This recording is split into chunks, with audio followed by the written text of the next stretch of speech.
Hello, shalom, and charete YouTube. This is PhillipOnWater again with my co-host James T. Dolaman. In this episode, we're going to talk about the book of Tobit. This will be an introduction to the book of Tobit for our new Tobit series. So actually, we plan on going through the whole Septuagint and in the Greek and just commenting on it, discussing it, talking about what the Greek says, and also defending the historicity and theological soundness of some of these books that are considered deuterocanonical, which Dolaman and I accept as scripture, like the book of Tobit. And I don't know about you, Dolaman, but Tobit is actually one of my favorites. It's a personal favorite. And my wife and I are both converts to Orthodoxy in different ways, but we're both converts. And Tobit was the book that really sort of convinced her that, well, I don't want to say convinced, that's not the right word. It's the book that made her appreciate Christianity and the Bible and the faith a lot more. There's something special about the story of Tobit, and there's something special about it in both of our hearts. And it's a great story. You know, it's a fun story. It's an interesting story. It's like a little adventure. Anyways, what I want to do, Dolaman, is I want to go through some introductions that I put together. So one of the best introductions for the actual Greek text of Tobit is the Net's introduction. The Net's is the New English translation of the Septuagint. The Net's introduction, by the way, the Net's Bible is fantastic. Like this is the translation. Yeah, that's it. Dolaman's holding it up. This is the translation that we recommend you read as Orthodox of the Old Testament. This is the best one in English that there is. Now, there's other translations of the Septuagint into English, like the Lexham English translation. There's that one as well. But the Net's Bible is really, really good, and it's also good for its introductions. Those introductions are really good. So, can I share my screen? Yes, Did you can. give me screen sharing Yes. privileges? Okay. Yeah. All right, so I'm going to share my screen and we can start on Tobit. Yes. Before start, let me have a few comment. Like Yeah, okay. you, Tobit is my favorite book. At least in the deuterocanonical books, the so-called deuterocanonical books. And actually, it's not deuterocanonical. The Orthodox Church accepted as the canon. It's not deuterocanon. It is the proto-canon, the first canon. It is the canon. Yeah. So we don't regard it as deuterocanonical. It's not apocryphal, meaning it's not the book that are hidden. It is to be read publicly. It is the teaching within this book, within all the so-called deuterocanonical books, are fundamental for Orthodox teachings, for Orthodox, not just in a Eastern Orthodox sense, but Orthodox in a Christian sense. True Christian teachings are found and founded.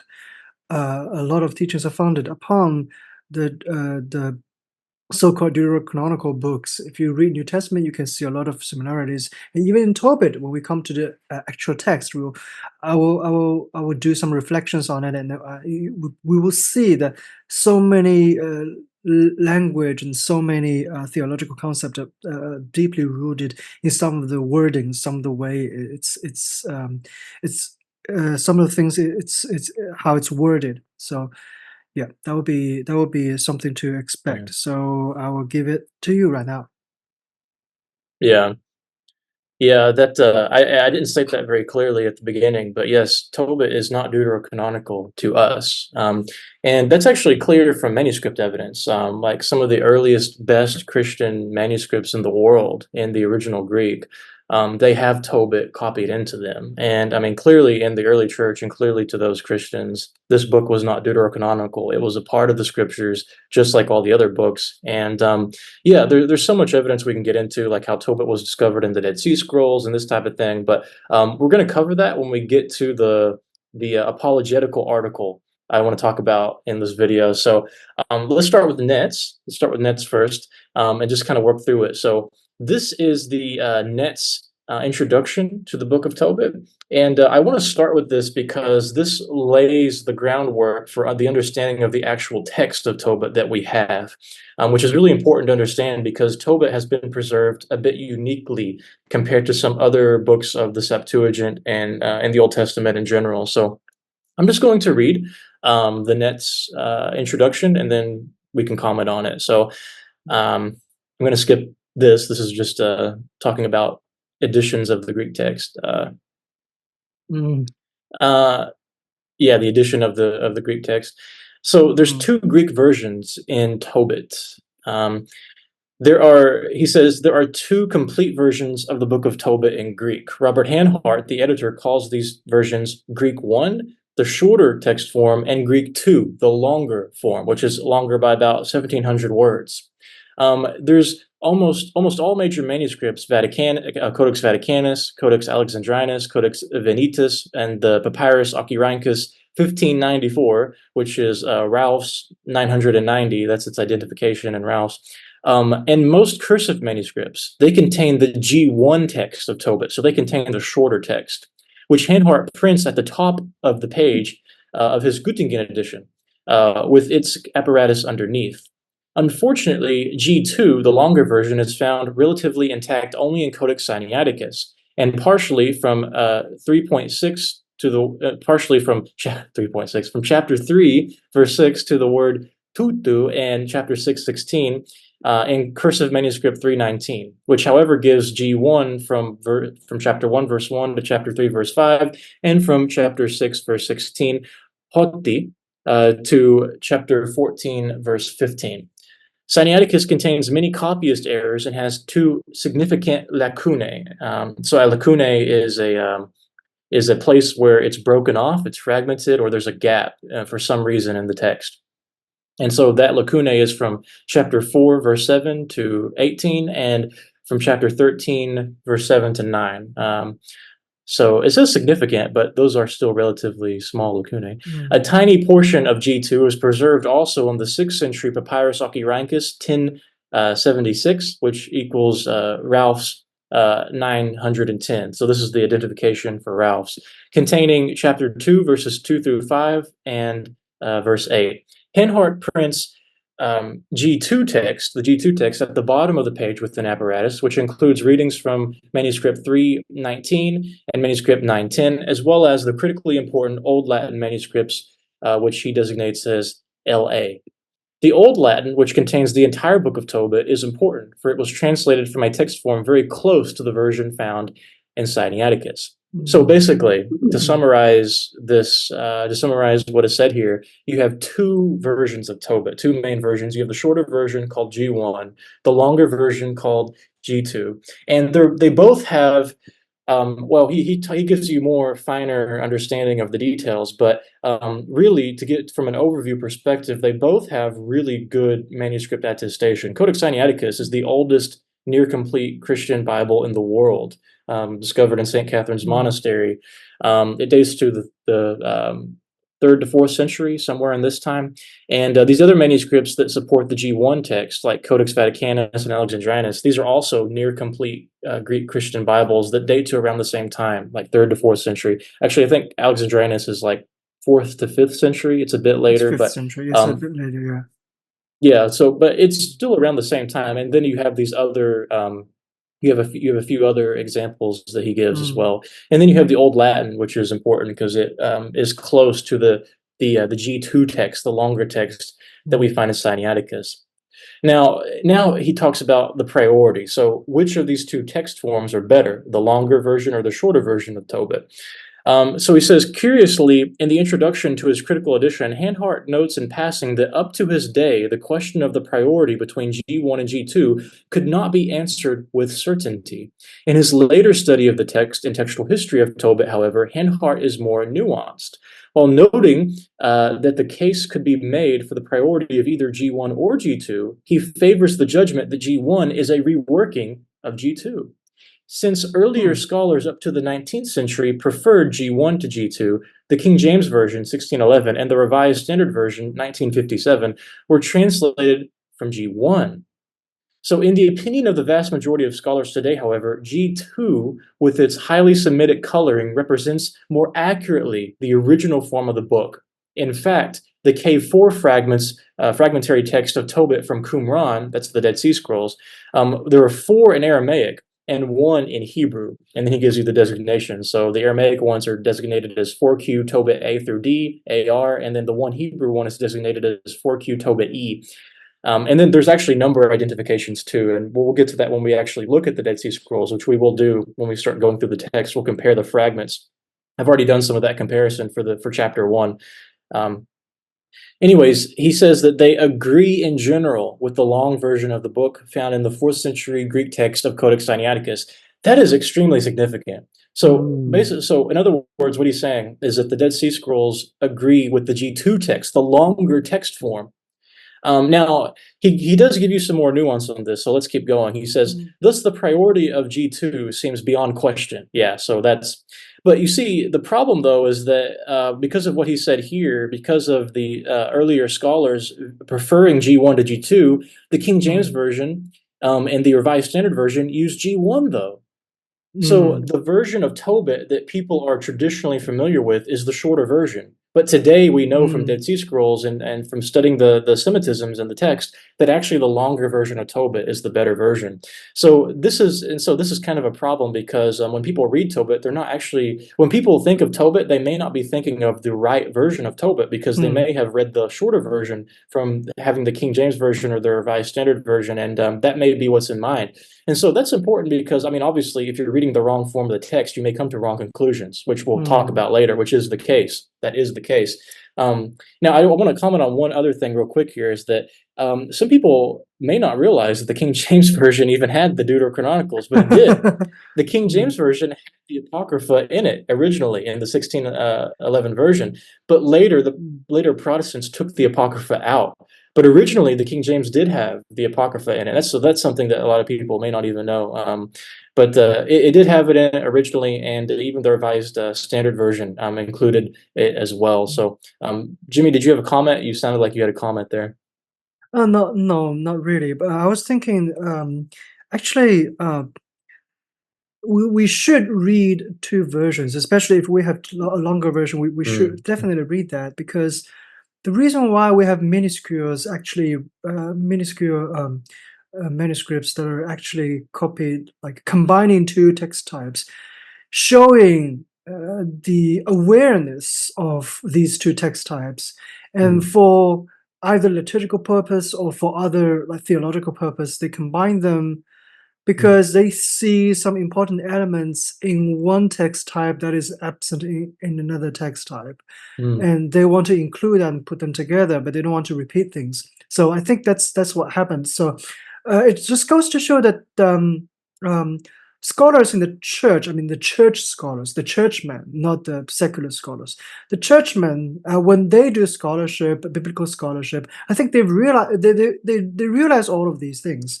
And when they realize these things, they try to find a way to put those things together and make sure they don't lose things. So I think that's our attitude too. Like we try to read different text types because we don't want to lose anything. We want to make sure that we have everything, whatever is preserved in whichever text type it is. Like we want to preserve it too. We want to learn from it too. mm. So I think that's our Yeah. attitude too. Yeah. Yeah. Oh, absolutely. Agreed 100%. Yeah. 100%. That is absolutely the case. And to give what you just said from a couple of different perspectives. So on another perspective of that is any manuscript that was used in the church is inspired in some sense, right? Because that's the Hmm. text that they had. Yes. It's not about getting back to an original text per se. If the church used that text, then it is inspired in a sense because that Mm, text formed that church's belief and a part of their history. mm, And so yeah, absolutely. We should, for that reason too, we should also study and compare, all the manuscripts, all the text, like not just the text types themselves, but every manuscript. Like we shouldn't just study G1 and G2. We should also study mm, these manuscripts he mentions, like Vaticanus, like and Alexandrinus and Venetus and mm, Sinaiticus. Like really, yeah, if you really want to do the best study, look at every source, look at every yeah, manuscript, look at every text type that the church had and church used and that was copied and passed down because somebody copied it because they viewed it was important for some reason. Somebody wanted it. Somebody used it in church. Like, so from that perspective too, yes, we absolutely should. It's not just like which one is better, although there is a better one. mm, It's not just about that though. It is about using both of them for that reason. And another thing too is that as he talks about, and we're about to get to this actually, mhm, one of the things he mentions is that even though the Dead Sea Scrolls and the evidence is clear that the G2 text, the longer text, is the better version of Tobit, that isn't always the case. There's some specific places in the G1 where it actually has better reading. So overall, mm, G2 is better, but you can't just throw away G1 because it has some mm, places where its text is actually superior to mm, G2. So like you have to take like this is what being an expert is all about. This is what being a scholar is all about. And we're not saying we're experts or scholars, but we do know that how it works. And the way it works is that you have to take everything on a case by case basis. Like yes, study every detail. Don't make generalizations. Make generalizations as less as possible. And so that is yeah, our approach, and we recognize that. And so yes, we do value both versions very highly, but we also recognize that we recognize the nuances. We recognize the mhm, nuances. yeah, Let me keep going because actually he does talk about this. This is a very yeah, good it's introduction. good. So for that reason. So he says, Mm, thus the priority of G2 seems beyond question. Accordingly, the most recent translations of Tobit are based on G2, like the Jerusalem Bible, the New American Bible, and the New English Bible, the Good News Bible, also known as today's English version, the New Jerusalem Bible, the Revised English Bible, and the New Revised Standard Version, 1989, and the translation of Carrie A. Moore in the Anchor Bible. Is that how you say his name, Jimmy Moore? I think that's how you say his name. yes, that's right. Carrie A. Yeah, Moore? Yeah, yeah. in the Anchor Bible. Oddly enough, however, despite the evidence of Qumran, Paul Desailliers, is that how you say his name? Paul Desailliers? I don't Paul know who Desailliers he. and So, Henrique Gross. Okay, I may be butchering these names in English. Anyways, I think I'll just say Paul and Henrique. Paul and mm, Henrique continue to defend the priority of G1 over G2. So, mm, yeah, so he's saying that even though today we know based on our studies of the text, our understanding of Semitisms and the language of the Greek text and in the Dead Sea Scrolls, even though we know today that G2 is the better text, you still have some people defending G1. And also, you on the other hand, though, you have had some more recent translations, relatively speaking, who have adopted the G2 as the main text. But I even have though these, yeah, go ahead. I have no clue that Good News Bible actually included Tobit. I thought it's only the 66 books. I'm Yeah, so I think I think surprised. it's like I think that what they've done is something like with the Net Bible is that like online or maybe in some special versions they have the Apocrypha, Ah, but in the standard one they print, they probably don't have it. And I that's really a see. shame because that is them succumbing to the later Protestant tradition, right? Because the Protestants Yeah. don't like the Apocrypha in their Bible, and Mm, so basically it's you could say it's a money thing. You could say it's a mm, because they want to sell more Bibles and they want the Protestants, who are not going to like the Apocrypha to buy their Bible. Or you could say they're succumbing to the later Protestant tradition. From our perspective, of course, that's right. how we see that. And Even I mean, yeah, even the reformers will put the Apocrypha inside the Bible. It's just not yeah, like yeah. between the two testaments. They will still have that. Like Yeah, yeah. how Exactly. Yeah, mm, the King James version had what the Protestants or the Catholics called the Deuterocanonicals or Apocrypha in them. Even they had these books, and but to me, like what I look at is what did the early church actually have? What were their manuscripts? And mm, Vaticanus and Sinaiticus are arguably the two most important manuscripts in the world mm, for yeah, Christianity. Like yeah, arguably, these two manuscripts are the single most important manuscripts for the Greek Christian Bible in the world. If yeah, they're not the most, they're definitely in the top five list. Right, right, right. 100%. And Vatican Didn't. sorry, Yeah, Alexandrinus also as yeah, well. And so to me, like I look at like the early Christian Bibles like this, like the ones from the fourth century, like Vaticanus and yeah. Sinaiticus, they had Tobit in them. Like, like so at one level, in my mind, at one level, I think, who cares about later Protestant? Who cares about what the King James had? Who cares about what modern English translations have? What did the ancient Greek Christian Bibles actually have in them? Like, if you look at them, they had the Book of Tobit in them. And you know Mm, what? For this video, Jimmy, let's take a pause here. mm, Let me go to I want to go to the Codex Sinaiticus website just so people mhm, can see, like they can actually mm. see that Tobit is in Sinaiticus, because like we Yeah. talk about these things, and it's kind of like just up in the air, like people have to kind of take our word for it, I guess. But Yes. like to Mm, scholars, this is obvious. Like scholars know about this. But mhm, let me share my screen and show the website, the official website. So this is the official website for Codex Sinaiticus, codexsinaiticus.org. Anybody can go to this website. You can see relatively high resolution images of Codex mhm, Sinaiticus that you can zoom in on. And you can see all the books that Codex Sinaiticus includes in it. You can study about the manuscript. You can study about how it's dated. You can study about the scribes who wrote it. You can study so much on this website. This is a great website, codexsinaiticus.org. And you can see you can see all the pages of the manuscript. And so we see here that you can choose which you can jump to which page has a certain book that you want to go to. And right here after Esther comes Tobit in Codex Sinaiticus. And we see right here, I'm zooming in right now. Let me get rid of some of the transcription and translation here, so you can just see the mhm, image. Right here at the very top, we see it's kind of hard to see because the ink is a bit faded, and I'm still zooming in here. But right mm, here is the title for where Tobit begins. You have mm, to, Tobith, Tobith. I think this is mm, a theta. It's very small, but so you have Tobit right mm, here in Codex Sinaiticus, this fourth mm, century complete Greek Christian Bible, one of the earliest in the world, discovered in St. Catherine's Monastery, an Orthodox monastery, by the way. mhm. Wink, wink. And it has the whole Christian Bible in it, and it includes the Book of Tobit. How is that not more infinitely more important than anything that happened in the Reformation? Like this is obviously like who Mm, cares like about what the reformers think or about what Protestants think? Like this is what the early church, this is what the early Christians actually had in their Bible. And this is the first line of Tobit here, the Vivlos Logon Tobit, right here. Vivlos, the mm, book of the words of Tobit. And we're gonna actually read through the Greek text, Dolman and I, we're gonna read through it together and record it for this Tobit series. So we'll go through each Greek word of the Tobit Septuagint, and we'll discuss Tobit and its historical significance and everything. So we'll come back mm. to this. But I just want to show this so people actually see, like they actually see a manuscript, they actually see that it is actually in there.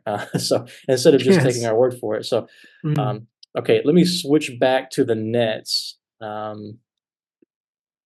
Okay. All right. Back to net. So let's keep going here. There's a bit more to cover. So the internal evidence also favors G2 as the basis of G1.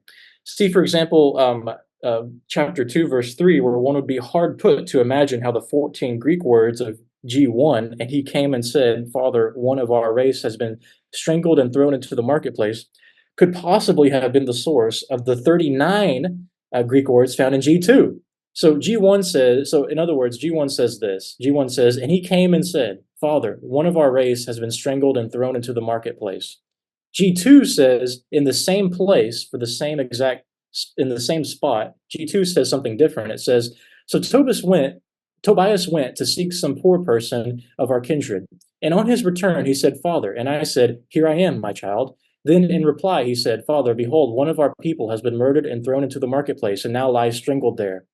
And so the writer of the introduction says so well here. He says, one can readily see how the translator of G1 has condensed the narrative and the dialogue between Tobias and Tobit. In contrast, G2 provides the expected Semitic narrative framework as well as the back and forth dialogue of son and father. So mm. what he says is that G1 is condensing G2. So G1, the G1 text type, we could say, is a sort of summary or a sort of condensing of the longer original G2. And that the G2 also seems to reflect more of a Semitic sort of flavor in how it's worded, something like what we would see in the Hebrew Old Testament, for instance, and it's closer to that. Now, again, though, Doleman and I, even despite this, which is true, despite this, Doleman and I still believe, obviously, as we said, that you should still compare and value both text types, because there is something in the condensed version that is important and special. They condensed it in that way for a reason, and there's other reasons as well. And sometimes whenever we have these books that have these apocryphal books that are condensed, the reason why we have it at all is because it was condensed. Some of these books Mm, are so long, they were condensed, and the condensed version is the only version we have. An example of that's right. that is the Testament of the 12 Patriarchs, which, by the way, we have that testament preserved in Mount Athos. One of the best manuscripts for the Testament of the 12 Patriarchs is from Mount Athos. And in that version, though, they do preserve the longer version of the Testament of Levi. So ironic. So I guess you could say ironically, they still Mm, preserve that. But in general, though, the Testaments of the 12 Patriarchs has been preserved in a very summarized form, and it is perhaps for that very reason we have it preserved at all. That some mm, scribe wanted to condense it or to give a summary of it. That is the reason why we have it preserved. If it, otherwise it was too long and they didn't want to, and they may have not been able to copy it out. And so there's different reasons for why it's condensed, and we should value both text types. However, on the other hand, we should also recognize the dynamic here and recognize that G2 does seem to be the more original one, and it has the Semitic narrative framework in it. By the way, Jimmy, just butt in here anytime if you want to make a comment, if you want to add sure. anything. Yeah. No, So no. he, so he says something else that I think is really good. He says a more dramatic example is chapter 5, verse 10, where G1 has only 8 Greek words, and uh, and then the 8 words are actually 149 words in G2. So in the exact same place, the text reads something different, and one version and so the G1 version condenses 149 words into 8 Greek words. So here's what it says. So in chapter 5, verse 10, G1 says, Then he called him, and he went in, and they greeted each other. And in G2, it says something a lot longer. It said he gives the quote here. It says the 149 words in G2, in which in detailed, typically biblical fashion, Tobit tells the angel Raphael, who is in disguise as a relative, as Arias or Azarias, the anguish he experiences because of his blindness and the need he has for a reliable guide to accompany his son Tobias into Media. So here's the longer version. So these eight words here are in the original this whole paragraph here. So again, the 8 words that the condensed version has is then he called him and he went in and they greeted each Mm, other. Now, here's what the original said. mm, Then Tobias went out and called him and said to him, Young man, your father is calling you. So he went into him. And Tobit greeted him first, and he said to him, Many joyful greetings to you. But in reply, Tobit said to him, What is there for me still to be joyful about? Now I am a man with no power in my eyes, and I do not see the light of heaven, but I lie in darkness like the dead, who no longer look at the light. Living, I am among the dead. I hear the voice of the people, but I do not see them. So he said to him, Take courage. The time is near for God to heal you. Take courage. Then Tobit said to him, Tobias my son wishes to go into Media. Can you go along with him and lead him? I will give to you your wages, brother. And he said to him, I can go with him indeed. I know all the roads. Also, I went into Media many times, and I crossed all its plains, and I know its mountains and all its roads. So this is a very dramatic example, as he says. So that's right. um, Mm, yeah, so this is a very interesting example, and if you read the two versions side by side, which is how Netz lays it out, you also see this. You see this throughout the text. So mm, continuing, he says, a close examination of chapter 9 and G1 and G2 versions of Tobit provide further convincing evidence that the former is condensed from the latter. The text of G1, which omits many narrative elements, fails to convey the drama and tension found in the much more detailed form of the story of G2. By reading the translations of G1 and G2 synoptically, the reader will see many other instances where G1 condenses G2 or omits the G2 repetitions that are a hallmark of the biblical narrative. Perhaps the translator of G1 was writing for a more sophisticated Greek-speaking audience for whom the Semitic type repetitions and extended dialogues could seem otois or stylistically less elegant.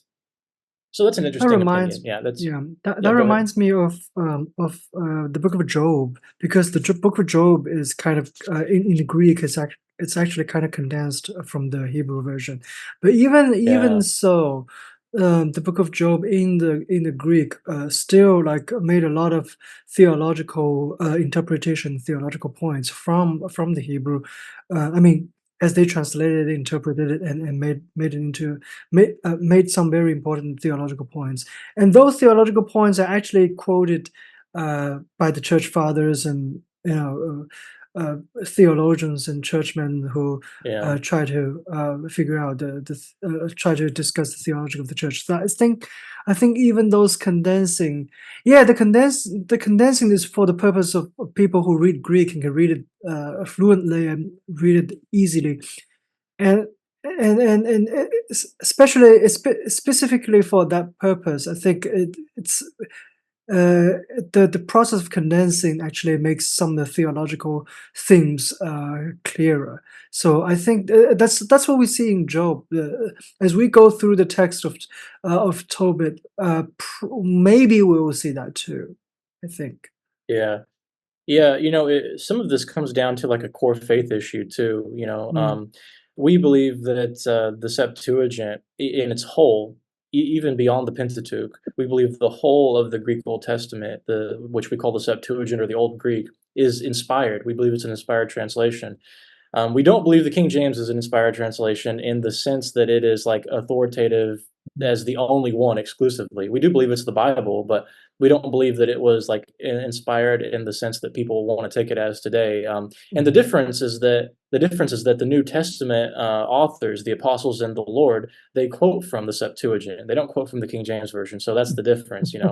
The difference is that the English was not what the early church used, but the Septuagint was. And so at some level, we believe that as a translation, the Septuagint is a inspired translation that has some type of authority to it. And I'm not entirely exactly sure what Doleman's views are, but my views are that there are actually multiple inspired versions or text types. And so that mm, is my opinion because of how the New Testament authors use different text types. Like for instance, mm, Luke in the book of Acts, he uses the Septuagint, he uses the something that looks like the MT, and he uses text types that don't seem to match anything that we have currently. mm, And the Dead Sea Scrolls had multiple text types, and so it seems like the quest for the original text is not what the New Testament authors had in mind. That wasn't necessarily the point for them. For them, they had before them multiple text types, and they chose the ones that they needed for their purposes. To them, they were all scripture even though they are mm, different. And see, that's just so different than the way we think today, because today in our modern minds, we think that we have to have this exact sort of thing that goes back to an exact original. But, mm, like the whole process of copying a manuscript necessitates that there will be differences. Like before the printing press, the idea of having a perfect, original text with absolutely no errors in it, like that idea was unheard of, before the yeah. printing press. Like you have to have a printing press where exact copies can be made to have this type of mentality develop. Before the printing press, everybody Right. knew that handwritten copies had errors in them. They had mistakes in them. They were different. You even had different versions. Now, of course, on the other hand, though, we do recognize that certain church fathers did care about going back to a more original text, like Jerome and Origen and a few others. Like there was this concern about the original text to some level, and there was a concern for corruption. But we have to weigh the dynamic here. It's not like one or the other. It's kind of like both Right. in different contexts and in different senses. We have to recognize that Mm, there can be some level of variation, but mm, we also have to recognize where that variation goes astray. And we have to put everything in its right context. And so mm, in the context of like the Septuagint being having a different text type from the Hebrew in certain cases, the apostles accepted this apparently because they mm, quote from both versions. But when it comes to something like the Jews editing things out of the text, well, that's different. Obviously, we don't mm. accept that. That's like what Yeah, Justin Martyr says, where the Jews were taking things out of right. the scriptures. So we have to put everything in its right context. And Mm, again, back to the idea of accepting multiple text types and as both as scripture, even though they're different, and studying them carefully. Information is a good thing. Like the more information we have, the better. Like it's good that we have these mm. multiple versions. It's good that like look at it this way from an apologetical standpoint. Let's say we only had one version and we all the manuscripts read the same. What would that say? All that would prove is that somebody corrupted them to say the same thing. It would be unbelievable, right? Like you would have to Like the trust. Quran. Yeah, yeah, like that's a perfect example. Exactly, yes, like the Quran. Uthman took all the copies that he disagreed with and burned them and standardized the Quran. Even the Hadith says this. In the Muslims' own authoritative text, the Hadith, it gives the story of how Uthman standardized the text. Well, in Christianity, we don't have that, and we should be thankful we don't have that, and we should be thankful we have these manuscripts that have differences in these different text types for the very reason that it makes it more trustworthy. Like, you see, Yeah. it's like some people don't realize this. Like, they think that because there's differences, it makes it less trustworthy. No, if they all read the same, that would just make you more skeptical. You would have to trust that that one version wasn't corrupted. But the fact that Mm, we have differences, the fact that we have a summarized version, and the fact that that summarized version agrees in the gist with the longer version just proves that both of them go back even earlier to an earlier original, and that they both are giving us the true details of the story. And so mm, I, that's how I look at it. Like the more mm. information you have, the better. And the fact that we have these different versions actually gives us more testimony. It gives us more. It's kind of like with the Gospels. Like we Yes. have four different Gospels, and you could say that sometimes some of the Gospels summarize elements in other Gospels, and Mm. but that just shows that they agree in the gist, which shows that the overall story is true. Yeah. And so, Yeah. We have yeah, we have we have four gospels and we also have diatessaron. But the yeah, diatessaron never yeah. replaces the four gospels. So Yeah, yeah. Yeah, diatessaron, we ought to do a video on that one day. That's really fascinating. yeah. There's a fragment of the diatessaron in Greek. It's one of the earliest fragments of the diatessaron. It was found in the earliest Christian house church from Dura Oh, Europos. is it Are you aware really? of that? Wow. Yeah, Mm. the earliest fragment in Greek of the diatessaron was found in the earliest house church from Syria called Dura Europos. We need to do a video on that. That's a whole study on Interesting. its own. Mm. It's Mm. fascinating. Yeah. So he says, by reading the translations of G1 and G2 synoptically, the reader will see many other. Okay, we talked about this. All right, we read Yeah. that. Now, he says that there's actually a third version. So not only is there a Hmm. G1 and a G2, there's actually a third version of Tobit. So the third version exists in cursive manuscripts. So cursive manuscripts are typically later manuscripts, they're usually medieval. And they're also called minuscule. So in cursive or minuscule manuscripts, with the identification numbers of 106 and 107, the Handhart calls Greek 3. It preserves the text of only chapter 6, verses 9 through 12. Chapters 6, verse 9 through chapter 12, verse 22. Hanhart describes G3 text as a secondary text form, fundamentally related to G2. Accordingly, he includes its variants in the apparatus of G2. It should be noted that the manuscripts 106 and through 107 give the G1 form of the text from chapter 1, verse 1 to chapter 6, verse 8, and again from chapter 13, verse 1 to chapter 14, verse 15. So this is kind of interesting. The G3 text seems to be a mix of G1 and G2, and it's only in a couple of relatively late manuscripts. So, but it's still interesting that we have that. So here's his approach to the Greek text for the synoptic rendering. In accord with the general principles of Netz concerning books that have two Greek forms, I have rendered the exact synoptic parallels between the two versions of Tobit in the same way, he says. These synoptic parallels within their context provide a further opportunity for the reader to see how G1 was indeed based upon G2 and not the other way around. In any case, I hope that the reader will be able to follow more easily with the aid of my translations, the two Greek forms of the book as we now have them. Since these Greek forms are themselves translations of a Semitic original, in my translations I have attempted to produce in English the flavor of these two Greek forms. So that's Mm. how he lays it out in nets, and so that's wonderful. Now he talks about recent translations. The recent translations of the Book of Tobit are based, as I mentioned above, on G2, and these make a serious effort to reconstruct or correct the defective text of Sinaiticus on the basis of Greek witnesses, whenever possible, and also on the basis of the critically essential Old Latin witnesses.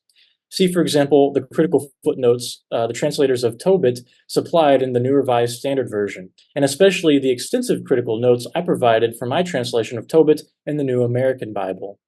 The forthcoming revision of Tobit in the New American Bible, revised edition by Joseph A. Fitzmyer, who, as noted above, edited the Qumran fragments of Tobit, will contain readings from these fragments. Yeah, so again, that's wonderful too. So, um, now, actually, what I like to do though is I like to actually compare the Dead Sea Scroll fragments themselves, and we will do that. We will compare the Greek Septuagint, and we will pull up the Dead Sea Scroll fragments and also read those from the actual fragments, and we will Mm. compare those in the next video, starting with chapter 1 of Tobit. So now he talks about his translation. My translation of G2, however, is different from any of these other translations. What I give is a translation of G2 alone, warts and all. So he's saying even with the defects.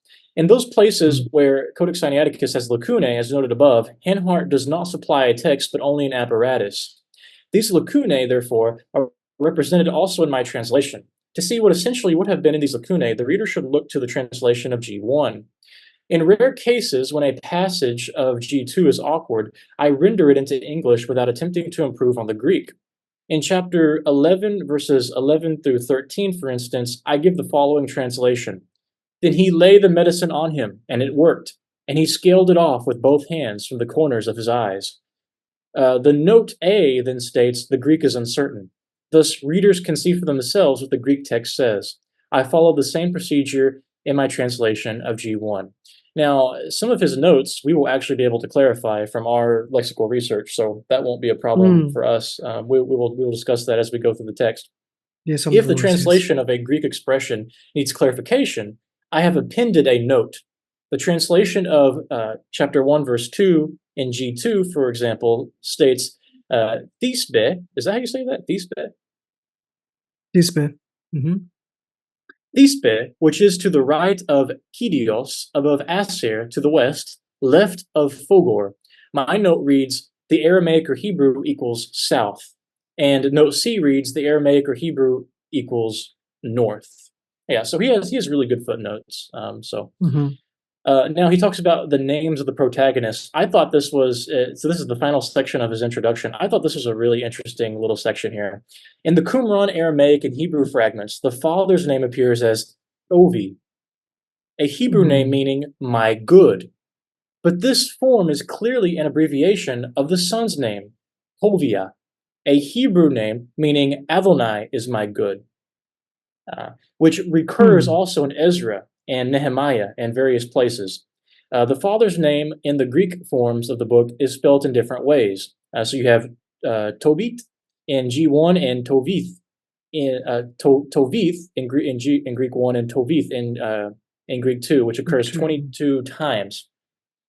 The final consonant in each of these forms was added to the final vowel of the Greek transliteration to make the name indeclinable.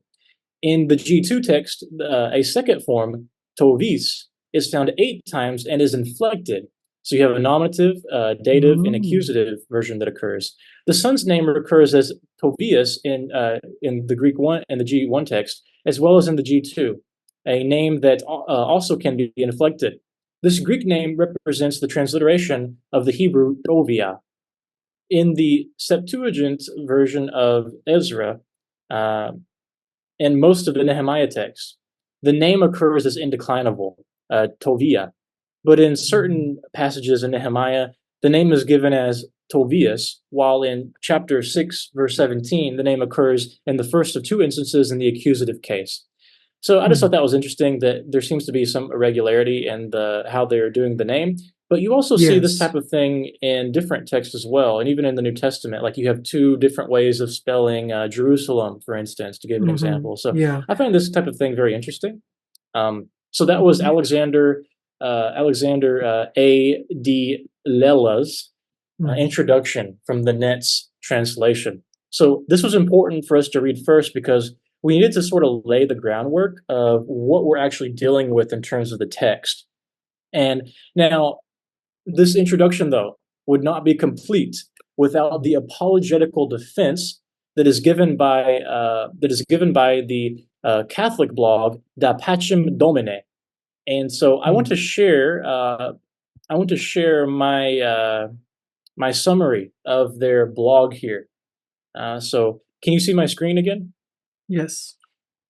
Okay, so I have my own introduction to Tobit prepared here for this video, and um, my introduction, the first page is my own notes that talk about some of the background and the author and the date of Tobit, and then also I've included I've basically have word for word the blog that you can find from this link. I'll put this link in the description of the video so people can see it. This is from Da Pacem Domine, which is a Catholic blog that is an apologetical blog meant to defend Catholic faith and Catholic books of scripture like Tobit. He also has a blog on Judith. So when we go through Judith, we'll definitely have to check out his blog. Mm. Now, Jimmy and I are not Catholics, but Yes. we know to use good stuff when we see it, and this guy's blog is really good. He basically summarizes all the main issues, all the main problems that people think that there are with Tobit and why they're wrong. And so we want to read his whole blog today in our introduction. Mm. Yeah. The author of the blog is anonymous. I wish I could give him credit, but he just goes by Chris, so I don't really know. He kind of stays anonymous. So Chris of the Da Pacem Domine blog um, gives us a really good defense. He calls it a defense of the Book of Tobit. Mm. And he starts this blog by quoting Augustine. Now, Augustine is a saint. We disagree in Orthodoxy with him theologically on certain things, but he is a saint in Orthodoxy, and he has something really good to say here. Saint Augustine said, "If we are perplexed by an apparent contradiction in Scripture, it is not allowable to say the author of this book is mistaken, but either the manuscript is faulty, or the translation is wrong, or you have not understood." Mm. And now I think that is just a wonderful quote. Like we should Yeah. all have that quote readily in our minds every day when we read the Bible, right? If Saint you think you see a Augustine. contradiction, yeah, go ahead. Saint Augustine also said, I think he's answering a question why there are so many manuscripts, different text type. He says that by divine providence, God preserve His messages in different manuscripts, different textual types. Saint Augustine also said that. So I think, apart from all Mhm. a bunch of his heretical teachings, these things are very worth noting. Yeah, yeah. Well, that sounds very similar to what we just said. How we accept different text types as Yeah. scripture. So, But um, I need to make I want to make a comment and say that we do not accept the text type of the Marcion's reduction. oh yeah, yeah, yeah, yeah, yeah, That's yeah. not a text type. That's a deliberate, That is a deliberate corruption. Yeah. change. Yeah, it's like yeah, Yeah, yeah, see, that's yeah, putting things in their context. Again, there's a difference between having a text type, which is an intentional difference, which the purpose was not to corrupt, but to provide a text for different reasons. Whereas on the other hand, you have actual corruptions with bad intentions to corrupt the text. yeah. Like that is something completely different, like fundamentally. So, yeah, we do obviously, yeah, we do not recognize anything from Marcionism. Mhm.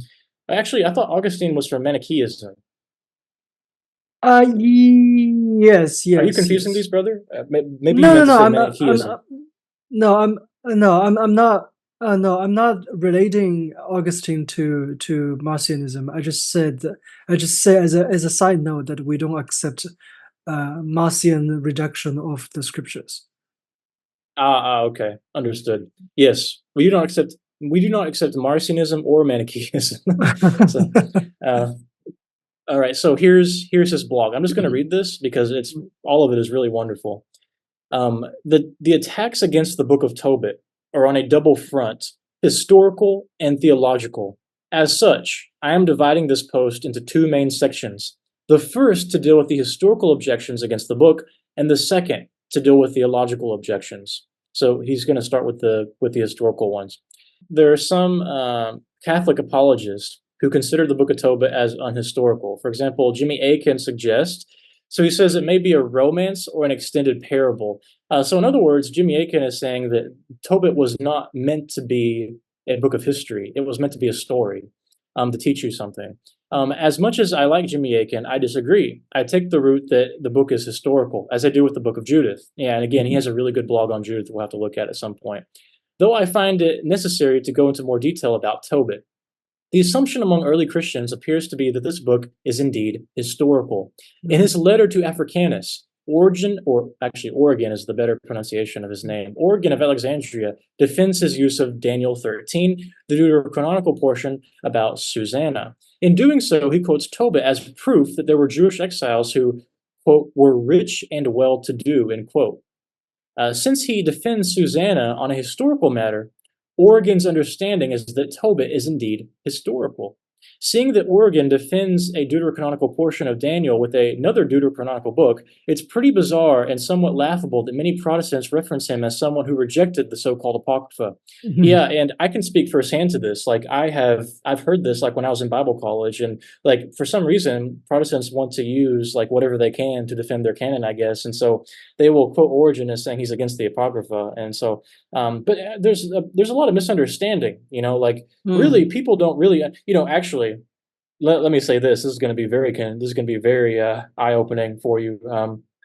Uh, in Bible college, first of all, in school in general, people's very busy. Like, people have jobs as well as going to school. People are struggling to make it. People have families, like people are not reading the source text. People don't just sit down and read Origen. People read books that have a paragraph about Origen. Like, so Yes. most of the time, we're not even reading what people like Origen are saying. We're just reading books about them, and even that, it's very condensed and very summarized and very generalized, almost to the point of being oversimplistic.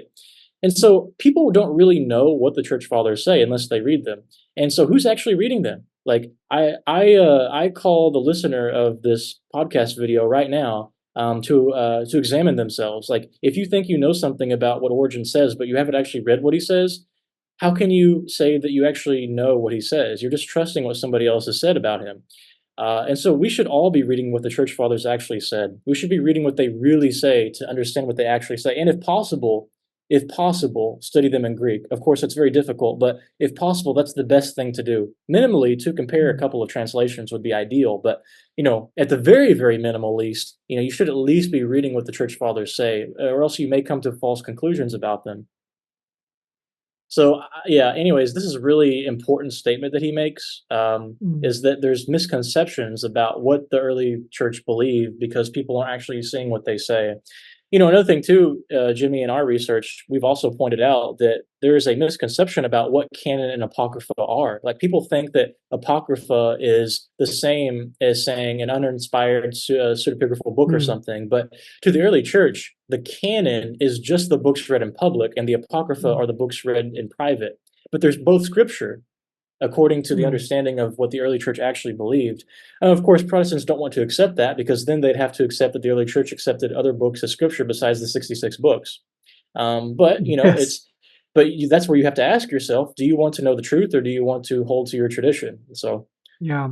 I made a whole video, a very short, actually a very short video, a Q&A on my Chinese channel about what is canon, what is scriptures, what is considered as scripture, yeah, and what is apocrypha, what is deuterocanon. I made a video about this, explain the difference. I can one day translate them. I can one day put them into put some English subtitles in it, and then I can share with everyone. But if you understand Chinese, if you can read, if you understand Chinese, you can go to my channel and see that video. yeah, okay, great, awesome. Yeah, you should definitely do that if you have the chance. That would be good. We should also just make some more videos on that. I think that's a really Yeah. misunderstood thing, and that could be a whole video because we have we have really good scholarly works that have compiled like early church canon lists and this type of Mm, thing. Like, there's so much evidence we could actually show. mm, Because most people, I imagine, are not reading early church canon list. Like, mm, that's just something that is kind of technical, I guess, or something that's a right. bit obscure. That's something we could make a video on. Mm, As for doctrinal matters, the Church Fathers cite the book favorably. St. Augustine quotes Tobit 12:19 from the City of God, chapter 12, verse 13, and St. Polycarp cites Tobit 4:10 and 12:9 on the giving of alms, and which is from the Epistle to the Philippians by St. Polycarp, chapter 10, verse 2. Let me pull that up real quick. So let's pause our reading here. I actually want to show our audience this from Polycarp's text. So I think that will be really helpful to actually see what Polycarp says, because Polycarp, he is one of the core scriptures. We consider him mm. as scriptural. So let's Yeah, pull that he's up. in Letter the of Poly. Apostolic Father. Yes, the Apostolic Fathers, which Mm, are Scripture. mm. So I think I was holding my Apostolic Father today as I went to church, but nice, nice. Yeah, I can't wait until we can finish our Apostolic Greek Bible and combine the New mm. Testament with Put the them all Apostolic under one Fathers. cover. Yeah, that would be so wonderful. Yeah. By the way, just a shout out to that. I'll put a plug in right now. If you want to see a Greek version of the Bible that includes the Septuagint, the New Testament, and the Apostolic Fathers, and a few other early church texts, all in one volume, then please head over to our Patreon, link in description, and support that. We're trying to get that printed, but it costs to print that, so we cannot print it yet. But one day, we hope that we can do that. Okay, let me share my screen again.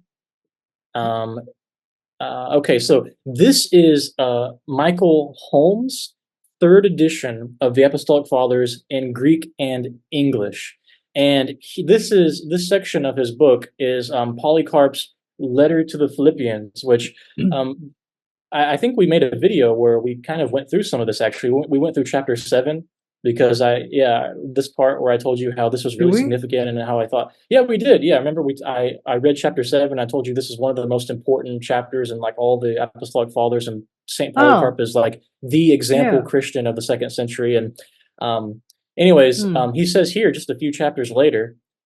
He says, when you are able to do good, do not put it off, because charity delivers one from death. So St. Polycarp teaches that almsgiving or charity delivers you from death. Now, that does not sound very Protestant, does it? But it's what mm, Polycarp says. And this is actually taken from Tobit, Tobit chapter 4, verse 10. Actually, Tobit has this idea of alms covering your sins or delivering you from death. Tobit mm, says this, I think, twice, maybe three times. Definitely twice. It's in the book of Tobit.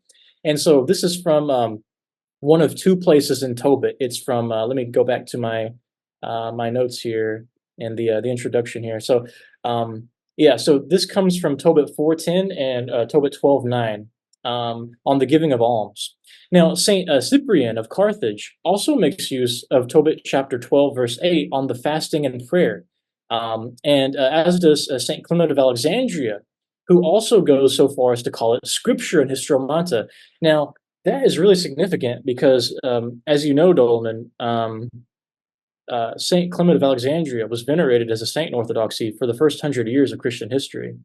And mm. it's Saint Clement of Alexandria he's really important for a lot of things, actually. His Stromata has a lot of really important references to certain apocryphal texts.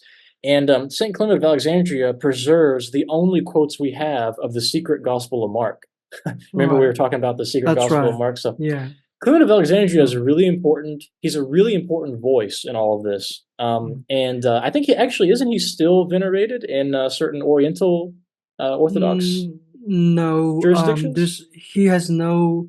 The Catholic Church. I think some Catholic churches actually put their church under his patronage, but Clement of Mm. Alexandria has no feast days, so I don't think he's venerated Mm. anymore. For Even in whatever like the reason, I don't even like know. in the Ethiopian and Coptic tradition. Let me check. Let me find. Yeah, yeah, he's venerated in Oriental Orthodoxy. Well, that's what it says on Wikipedia. Yeah, and So I have to Wikipedia find the isn't reference for that. very. Yeah. Let me. Here's the thing. I need to find if he has a feast day. If he has a feast day, then he is venerated. If he does not have a feast day, then well, Eastern Catholicism and Anglicanism commemorate him on December 4th and 5th. But that's Mm, it. The Orthodox, the Eastern Church in general, uh, doesn't venerate him as mm. a saint I okay. at I all. think Mm. I think that the Ethiopians do though. So I'm not sure on that. I think they do, but we'll just have to leave it at that, I guess. So let me keep going then. So in Yeah, his blog, I think he's regarded as a church father, but in terms of mm, he's a teacher of the faith, but he's not a saint. He can be a church father, but not a saint. okay, okay. Yeah, that makes sense. Well, in any case, he was venerated as a saint for the first 1,000 years. He's a church father in maybe apparently he's a church father in the Oriental faith. He's a very important he's a very important voice in all of this. Mm. Now, continuing in the vlog, the 12th chapter of Tobit would appear to be a real favorite. Yeah, so apparently there's a lot of a lot of the church fathers really Mm. like, or the even Polycarp, you know, Mm. who was an associate of the Apostle John.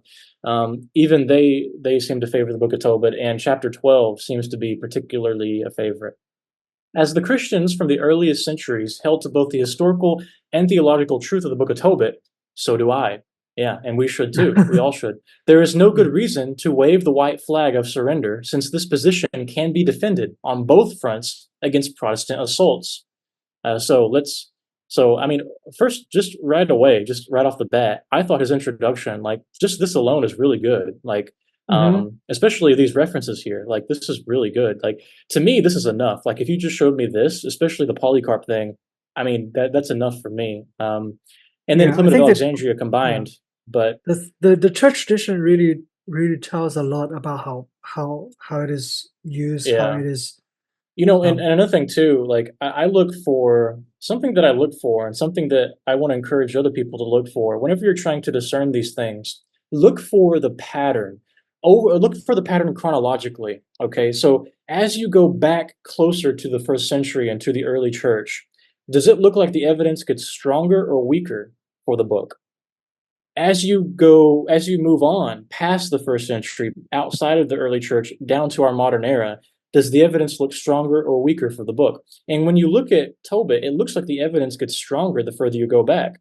Um, that seems to be the case. It seems like the mm, evidence is stronger in from like Polycarp, Cyprian, Saint Clement, But then over mm, time, you have like Protestants remove the book and stuff, and you have these different various arguments that where people want to go against it, whereas the early church seems to have accepted it historically and theologically from the beginning.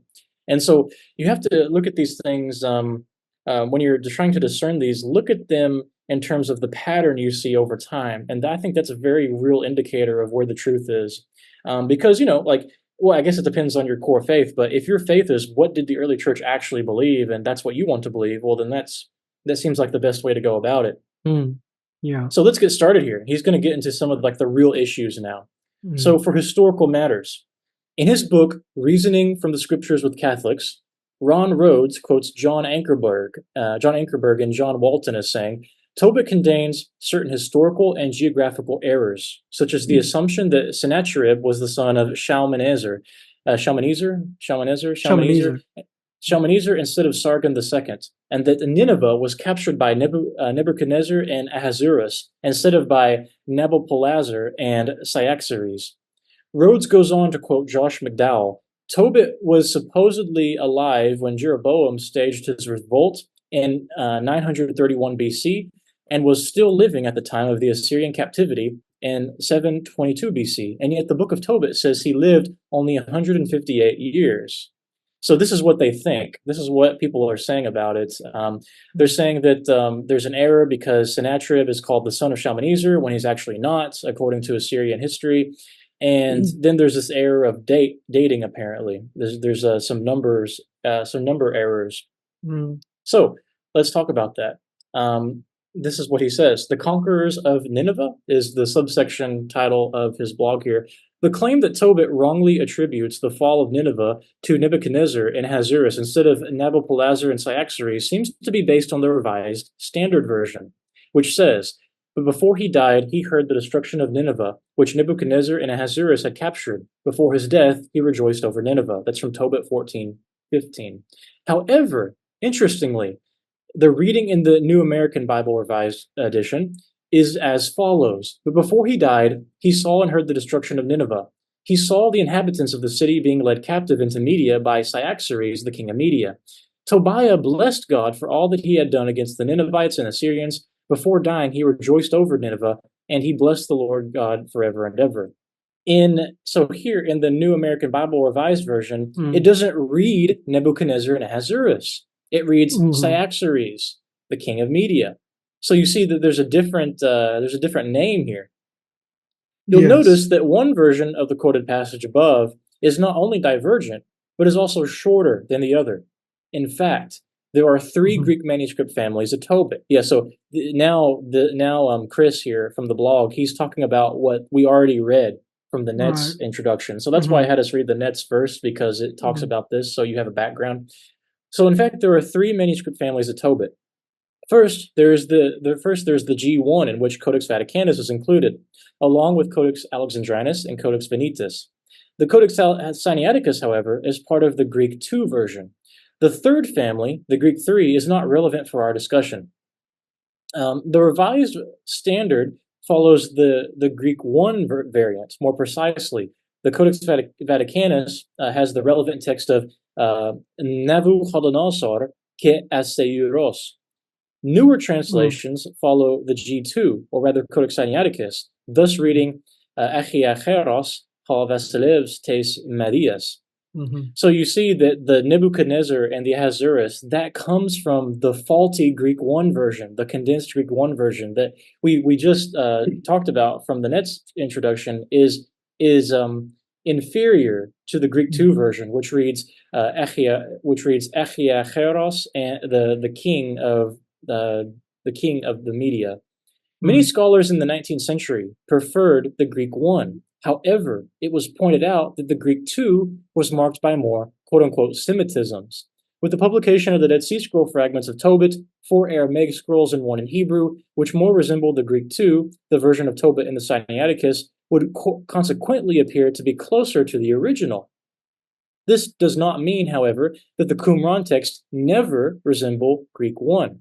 A notable example would be Tobit 14:2, in which it says that Tobit lost his sight at the age of 58, whereas the Greek 2 says that it was at the age of 62.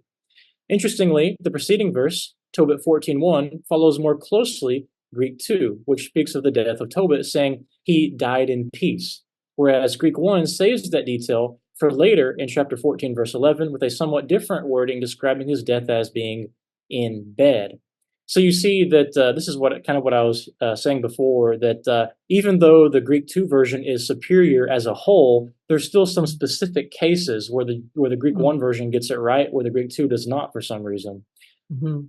Before moving on, I feel Well, obligated to like say, yeah, okay. also some like the last instance, I think died in peace or died in bed is I think is just a paraphrase. Like one is paraphrasing the other, something like Oh yeah, that. sure, sure. Yeah, But yeah, but yeah, the I was more talking about the age yeah, because one says 58 and one says yeah. 62, and Number, the I think yeah. number in manuscripts is really ambiguous because they didn't have in ancient time. I think our audience should know this. In ancient times, there weren't number system. There weren't number symbols like we do today, like one, two, three, four. They use letters, and letters uh, can be miscopied, can be mistaken, Yeah, can yeah. be confused. A lot of things can happen when you have letters for numbers. So a lot of times, there is some uncertainty about numbers. We don't know for sure. Yeah. Yeah. Yeah, I think also there's a problem even at the level of the Hebrew text, because Yeah. the way numbers are written, is sometimes it appears to be backwards to us. Like Mm. it doesn't read like 75 in Hebrew, it reads 5 and 70. And Yeah. there's some problems like this that may cause certain interpretational difficulties for a translator, Mm. maybe, because it's kind Yeah. of unclear sometimes the way it's written in Hebrew. And so that's just another thing to compound the issue of numbers. So Mm. um, yeah, there's a lot of number problems, number variants in other books in the Old Testament, not just Tobit.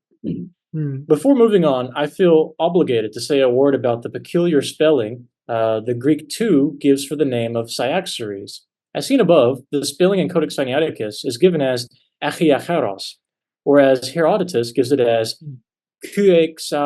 Kuexares. In his commentary on Tobit, Carrier Moore believes it to refer to a King Ahakar, but points out that there is no known king of the Medes with that name. He gives no arguments for this, but looking at the spelling given for Ahakar, the relative of Tobit and Tobiah, as given in the Codex Vaticanus, I can see why such a conclusion can be drawn. However, Robert J. Littman, in his commentary, points out that the peculiar spelling makes sense when one considers that Codex Sinaiticus was using a transliteration from Hebrew or Aramaic. I think Mm. this is really significant. So he says Mm. the Akkadian form of his name is Umakishtar, Yeah. and Makishta. in an old Persian, it's Uvachistar. Mm-hmm. The form of the name Achiacheros is easily explained if we understand that the Greek represents a transliteration from a Hebrew or Aramaic form. While a Hebrew or Aramaic citation of the name does not exist, we can assume that the Hebrew would have put an initial aleph before the word, either to indicate the sound of the Persian or to mark it as a Persian word. The reason why is because we see this in the transliteration of the Persian Chashayarsha, which becomes Achashverosh in Hebrew. That's in the book of Esther. When the Hebrew is transliterated into the Greek, it becomes Asueros. So yeah, so he's talking about Esther here. In the book of Mm. Esther, the Persian name Chasheyarsha becomes Mm. Achashverosh in Hebrew, and that is the Hebrew of what the MT reads in Esther. But in the Greek version of Esther, it says Aseuros. So you see how the name changes Mm. very radically. When the Persian is transliterated directly into Greek, though, it becomes Xerxes. So if you go from Persian to Hebrew to Greek, you will get something different than if you go from Persian directly into Greek. That's his point Mm. here. So the first one will render you as Zueros, and the second way of doing it renders you Xerxes. And those are completely different. Like they look very different. Yeah. Similarly, the word for satraps, which is achash dar panim, is a Hebrew rendering occurring only in the plural of the Persian kashai, I don't know how to say Kshasa this, Pavan. Kshasa Pavan. kashasa pavan. Mm-hmm. Okay, so that's different than this. And in the Greek, it's satrapes. So Mm. you see that it's very different when you go from the different languages. Even in Yeah. Greek, sometimes there's an initial vowel, such as the form exatrapes. Hence, achiacheros, both linguistically and historically, appears to be Cyaxares. And that's from Tobit, the book of Tobit in Codex Sinaiticus. So it's from that book. I Mm-hmm. thought this was a really, really good explanation here. This Yes. explains, as he says, linguistically and historically, how you get the name difference. As Yes. Litzman points out, there are no Let surviving me add a Hebrew. let me Okay. add a note about the transliteration of names. Transliteration of name is very important for linguistic studies because in some languages they just appear to be to have difficulty in pronouncing the names of another language, and have to add syllables and take away syllables. Otherwise, they just can't pronounce it. For example, if I take a Akkadian name simply spelled in Akkadian way, it probably is very difficult to be pronounced in English sometimes. And that's not just between ancient languages, modern languages. It's also like uh, think about Eastern languages. The Russian, the word Russia uh, uh, is starts with the r sound, um, but the Mongolian people could not start a word from r sound. They have to add something before it. So they add a vowel, become ros. That's how uh, that's how nowadays Chinese uh, say how that's how Chinese say Russia in Chinese. It's 俄罗斯. It has the sound because it's translated from Mongolia rather than Russia. So it's actually very different. So you have this kind of problems in like transliteration of names in between languages, and especially in ancient Near East, you have so many language groups, so many people groups around. They have to translate names uh, into their own language, and sometimes other languages translate from middle language. Like sometimes they go through one or two languages in between. So you have this kind of variance. It's very common, very normal. As Littman points out, there are no surviving Hebrew or Aramaic citations of the name Cyaxares, unfortunately. It's a shame that the relevant passage didn't survive in the Dead Sea manuscripts, Dead Sea Scroll manuscripts of Tobit. We might actually have had one. What Moore fails to take into account is that we cannot expect the same name to appear the same when it is transliterated from different languages. The source of the transliteration used by Herodotus would have differed from that used by those who translated Tobit into Greek from Aramaic. Yeah, there is. I thought he said this somewhere, but maybe he doesn't. But I think that there is evidence that Herodotus had access directly to Persian sources. Mm. In Well, I Herodotus's mean, history. Yeah, well, I mean, the Greeks had a war with Persians. They had yeah, interactions with each yeah. other. So, Yeah. So, yeah. Either Herodotus had access directly to Persian sources, or just from like their interactions with them, he knew he transliterated their name directly from what he had heard in mm, Persian. So Herodotus is not obviously Herodotus didn't know Aramaic either. He's not using Aramaic, you know. mm, Joseph Fitzmyer agrees that Achiacheros is an attempt to spell Cyaxares. Now, Joseph Fitzmyer, we don't agree with everything he says, but Joseph Fitzmyer is one of the official scholars of the Dead Sea Scrolls, and he's a pretty you could say he's an expert. He's an expert in what he does. Uh, he agrees that Achiacheros is an attempt to spell Cyaxares, and that in spite of the spelling, it has nothing to do with Ahikar. mm, He adds about the insertion of the names of Nebuchadnezzar and Ahasuerus in the Greek one text that Greek copyists have substituted the names of better known kings who affected Israelite history. So that's his opinion. That's how he mm, explains the difference. I think it's not a bad opinion.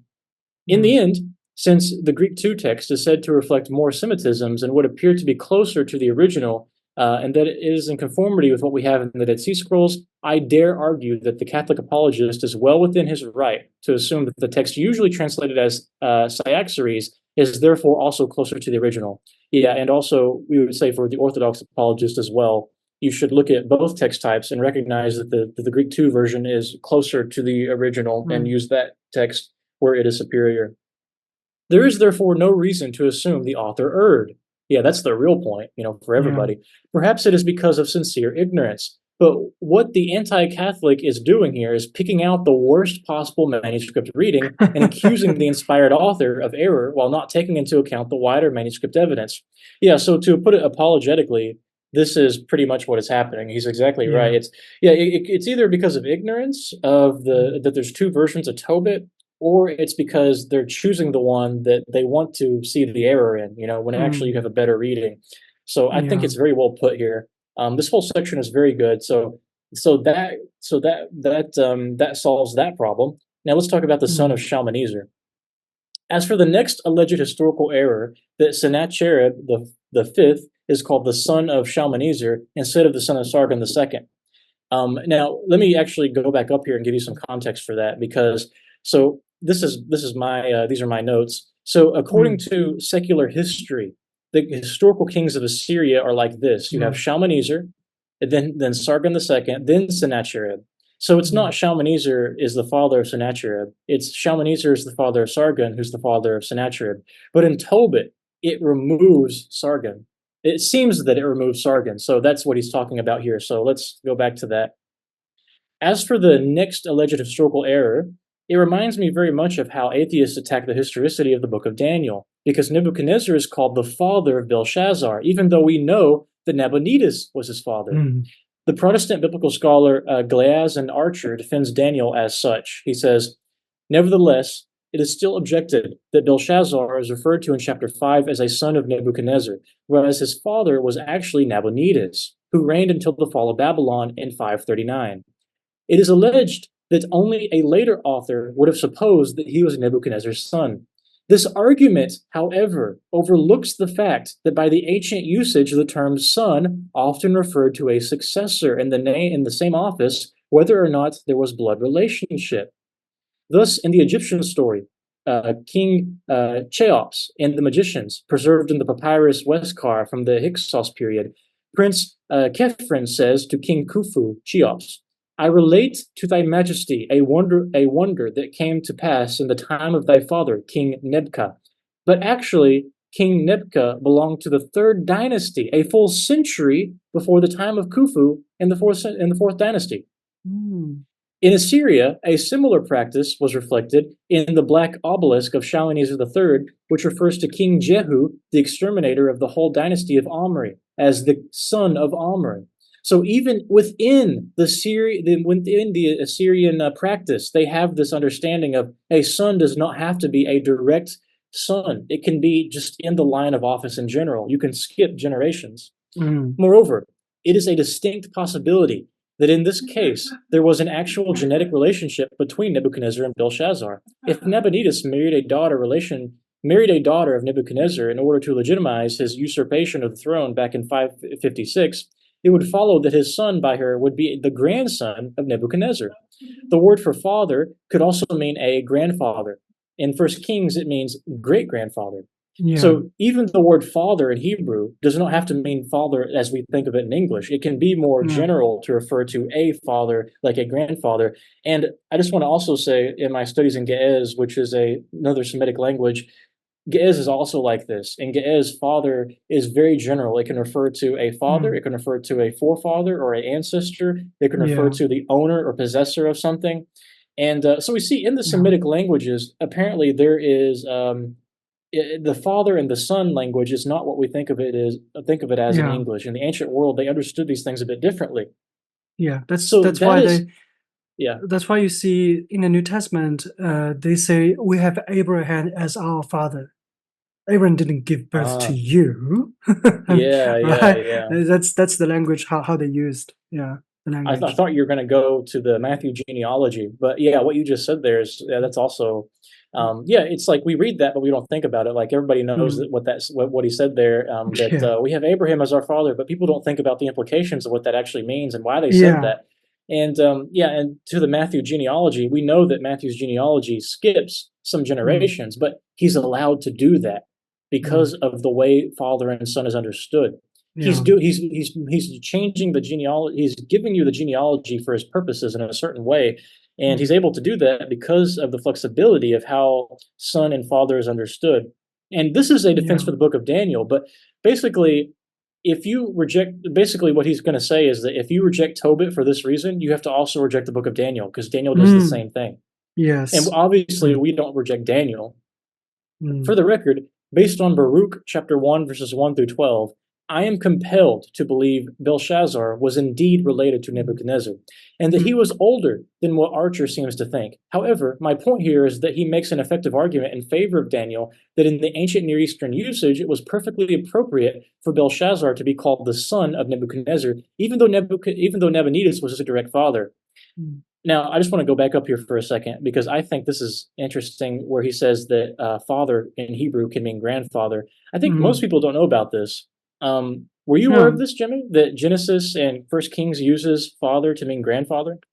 I don't think I know specific instances like it's listed here, but I kind of have this kind of idea because it's kind of Yeah. obvious in the context. I think, well, I think the problem for me and I'm sure this is the problem for many people, is that it's like, again, we see these things and we read it and we know it, but we don't think about the implications of it. Yeah, yeah, Like yeah, yeah. because I remember reading this, but I don't remember I've never made the implication like, oh, father can mean grandfather. Like it's Mm, just, but yeah. also another problem too is that the only way you could see this is if you're reading the Hebrew or the Greek, right? You'd have to read it in the original language. If you're reading in English, it's just going to translate it for you. It's not unless they Yeah, give a yeah. footnote. Sometimes you have that So too. Yeah. you really have to know. You have to actually read it in the original language to understand this problem. Also, very relevant as the Archer cites Assyrian usage of this practice, given that the supposed historical error in Tobit is in relation to Assyrian monarchs. Yeah, so I think this is really like this. Like, if this wasn't enough for you, like this is the icing on the cake here. Like, Mm, even in the Assyrian usage, mm, they use the word son in that same way. So, and Tobit is yes. talking about the Assyrians. Mm, So, anyways, yeah, it's because an Assyrian king has no issue calling Jehu and the Israelite king the son of Omri, in spite of Jehu not being his biological son. The term is clearly being used to denote a mm, successor in general. As such, there should be no problem with Tobit referring to Sennacherib V as the son of Shalmaneser, as the former mm, was indeed a successor to the latter. Yeah, yeah. so probably the reason why you have the ancients skip certain generations is because the king that they are highlighting is more prominent. So maybe the Mm, reason why he skips Sargon and goes to Shalmaneser mm, is because Shalmaneser was more prominent. That makes more mhm. sense. Now, if it is good enough for Belshazzar, son of Nebuchadnezzar, and Jehu, son of Omri, then it is certainly good enough for Sennacherib, son of Shalmaneser. Yeah, exactly. So, Like the yeah. argument is so good here. Yeah, go ahead. Also, like in the ancient world, think about like the way they put the name here is kind of like genealogy, although it's not technically a genealogy. But the way the way genealogy is laid out is that it only most of the time it only mentions the name of the head of the house. Whoever becomes the Mhm. head of the house is the successor of the previous head of the house. So that's how the genealogy is laid out.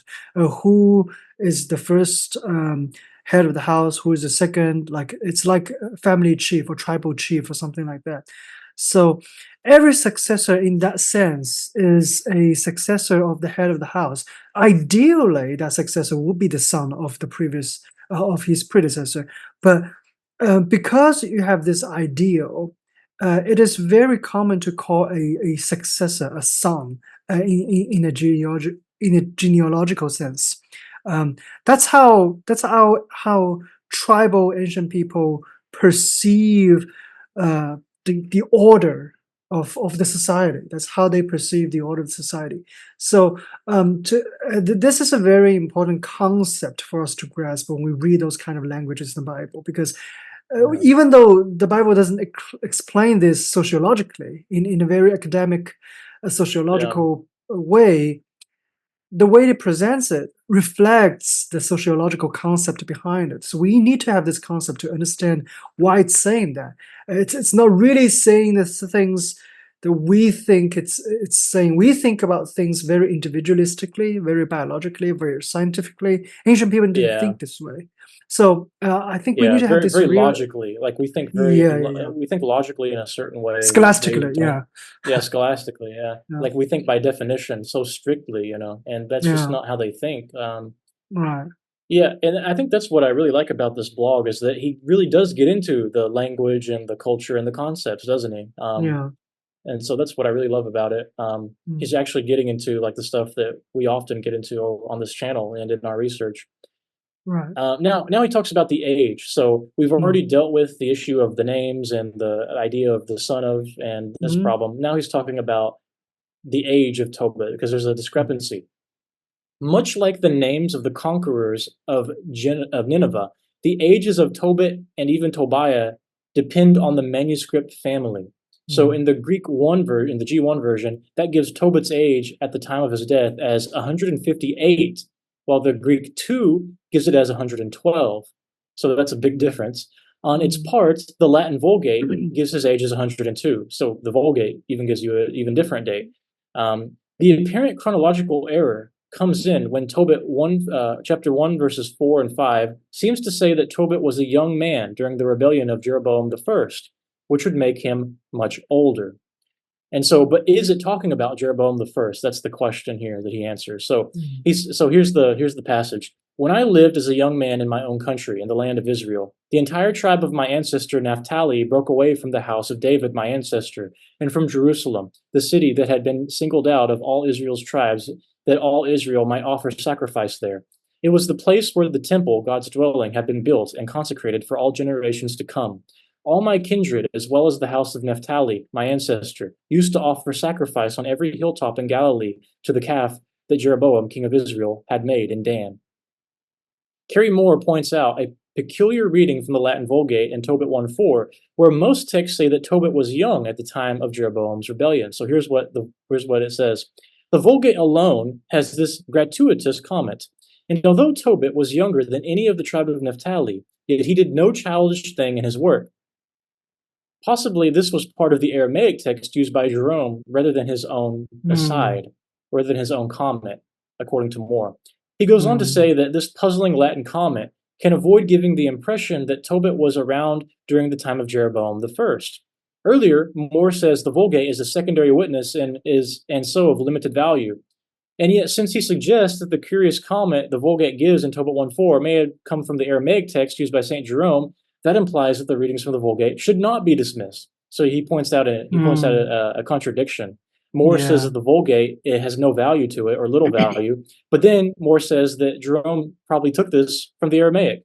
Well, if that's the Mm. case, then the Vulgate does have value because Yeah. he's taking it from the Aramaic. So which Yeah. is it? He's not consistent. Mm. Yet I must emphasize that we must not be too eager to accept this particular explanation, as Pope Leo VIII says. Pope Leo VIII It's says not this. it is the 13th. Oh, 13th. Whoops. Yeah, sorry. Pope Leo the 13th. As Pope Leo the 13th says, it is true, no doubt, that copyists have made mistakes in the text of the Bible. This question, when it arises, should be carefully considered on its merits, and the fact not too easily admitted, but only in those passages where the proof is clear. So that's what Pope Leo XIII says. Mhm. And though I personally find Moore's suggestion interesting, it certainly would clear things up if he turned out to be correct. The evidence is lacking. Mm. Frustratingly, Tobit 1:4 has not survived among the Dead Sea Scroll fragments, and we do Mhm. not have access to the Aramaic copy of the book which Saint Jerome would have used. As an unfortunate result, Moore's conjecture cannot be tested. We also have to bear in mind that though the Vulgate varies from the two main Greek textual traditions, that the divergence may be either St. Jerome himself or it may be the one who orally translated it for him from Aramaic to Hebrew as he transmitted it into Latin. As such, I find Pope Leo XIII's words instructive. Perhaps there's another way to deal with this, that is, by anchoring the 112 years of Tobit's life and searching for certain events in Israelite history that, from Tobit's perspective, could possibly match. As mentioned, the Dead Sea Scroll fragments of Tobit 14:2 are cited as confirming that he was 58 years of age when he lost his sight. So this is important. The Dead Sea Scroll fragments, even though they generally agree with the longer version of Tobit, they actually agree with the Greek one version on the dates, on the Mm. numbers. So they agree with the Greek one version, the shorter version, which is actually inferior on the numbers. So it's like you have to study both versions and compare them and stuff with the Dead Sea Scrolls and so forth. Tobit chapter 2, verses 1 through 10, affirms that this happened during the reign of Esarhaddon of Assyria, which was from 681 to 669 BC. It should be mentioned that though Fitzmyer's reconstruction gets all the attention in the scholarly community, that not everyone seems to agree with it. Wilfred Watson, in his translation and reconstruction of the Qumran fragments, gives a different age, 85. Yeah, and this is what I was telling you about before because of the problem in Hebrew where they don't always write the numbers in a certain order. Sometimes it's a little Mm. unclear. Though I've and there's also fragmented too, so you have to rely on certain reconstruction context. Mm. Though I favor Fitzmyer's view, I will allow for Watson's as a maximum point and Fitzmyer's as a minimum. Knowing the approximate time of Tobit's blindness, let's assume it occurred in the first year of Esarhaddon in 681. Allowing for both reconstructions of the Dead Sea Scrolls, this would place Tobit's birth between 766 and 739 BC. That is, during or very, very shortly after the reign of Jeroboam II, not Jeroboam I. Yes, we very often forget that there was another king Jeroboam of Israel, distinct from Jeroboam I, son of Nebat. So, what happened during and after the reign of this second Jeroboam? So, here's what 2 Kings says. In the 15th year of Amaziah, the son of Joash, king of Judah, Jeroboam, son of Joash, king of Israel, became king in Samaria for 41 years. He did evil in the Lord's sight. He did not desist from any of the sins that Jeroboam, son of Nebat, had caused Israel to commit. He restored the boundaries of Israel from Lebo Hamath to the sea of the Arabah, as the Lord, the God of Israel, had foretold through his servant, the prophet Jonah, son of Amittai, from Gath Hepher. For the Lord saw the very bitter affliction of Israel, where there was neither bond nor free, no one at all to help Israel. Since the Lord had not resolved to wipe out the name of Israel from under the heavens, he saved them through Jeroboam, son of Joash. The southern kingdom of Judah was still its own kingdom, maintaining the Davidic dynasty. The Sea of Arabah, mentioned above, is another term for the Dead Sea, establishing the northern kingdom's southern border. However, according to the Encyclopedia Britannica, Britannica. in this Britannica, Britannica, yeah, yes. Britannica. In this period under Jeroboam II and King Uzziah of Judah, the two kingdoms cooperated to achieve a period of prosperity, tranquility, and imperial sway unequaled since Solomon's reign. The threat of the rising Assyrian Empire under Tiglath-Pileser III soon reversed this situation. So Israel and Judah worked together with imperial sway unequaled since Solomon's reign. Focusing on this, to an extent, it could be said that it was like the good old days, back when Israel was united. With this sort of cooperation described above between Israel and Judah, and with the obvious knowledge that it didn't last forever, the end of this relationship could have been seen as the North being separated from the South again. Perhaps helpful is a curious reading of 2 Kings 14:28, shared by the Masoretic text, the Septuagint, and the Latin Vulgate, but that many Bible translations alter in one way or another. That Jeroboam II restored Damascus and Hamath to Judah in Israel. There have been several suggested interpretations. One, for example, is that Judah was subservient to Israel at this time. I would be cautious of such an interpretation because Uzziah of Judah was a great king in his own right, according to 2 Chronicles 26. But then, are these necessarily mutually exclusive? After all, Herod the Great, though not in terms of morality, was certainly great in terms of his accomplishments, yet subservient to Rome. Sometime after the death of Jeroboam II, Menahem, a later northern Israelite king, paid Tiglath-Pileser III so that he could maintain his kingdom, according to 2 Kings 15. However, it was the same Assyrian monarch who deported the tribes of Reuben and Gad, and half the tribe of Manasseh, according to 1 Chronicles 5. And showing how the relations between the northern and southern kingdoms soured since the death of Jeroboam II, Pekah, the northern kingdom along with the king Rezin of Aram, attacked Jerusalem. Ahaz, the king of Judah, then asked Tiglath-Pileser for aid, who then granted it, according to 2 Kings 16. So, in other words, to summarize all this, it seems like even though the kingdoms, the northern and southern kingdoms were split, at times they seem to be rather united, even though they were technically split. And there seems to be some ambiguity in terms of whether the kings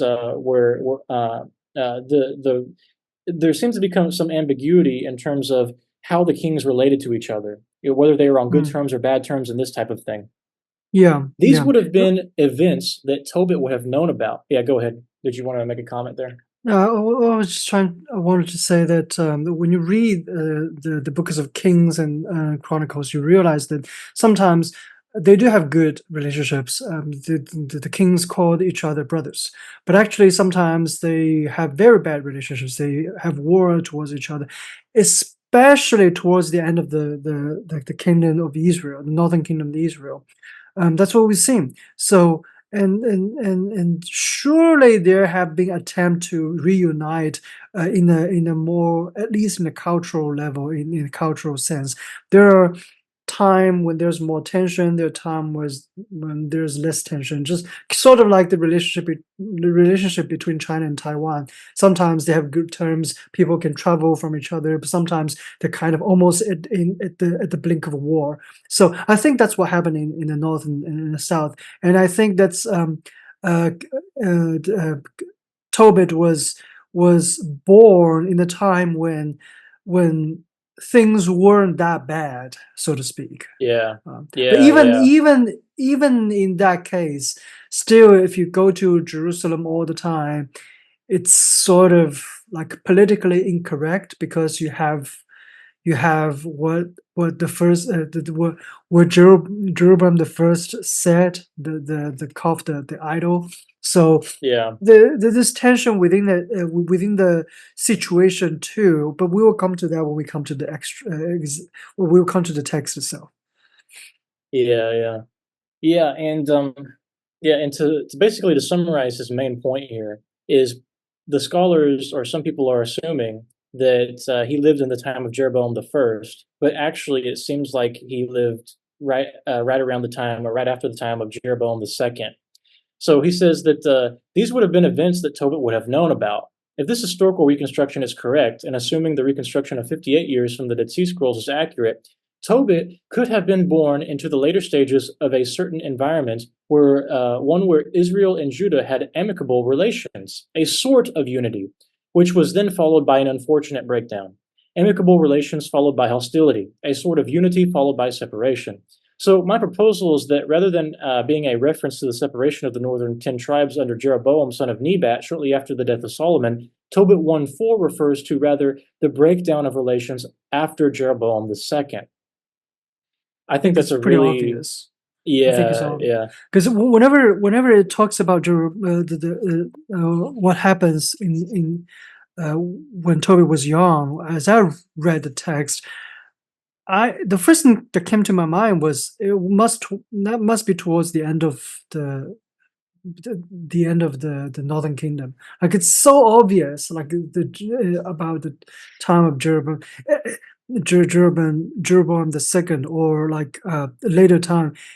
I don't know why scholars would say the context, what it refers to as Jeroboam the first. Apparently, that's not true because if that's true, that implies that Tobit lived through the entire Northern Kingdom, the period of Northern Kingdom. That obviously isn't the intention of the text, and obviously isn't true. Like the the author isn't the author isn't an idiot. He knows that that's not the case. Like even if someone made up a story, he wouldn't made up this way. Like that just goes to show the scholars just, I don't know, it's just goes like scholars think about things in a very weird way. Like they think about things, they put things into an extreme, to an impossible extreme, so that Well, for the purpose of yes. argument. No.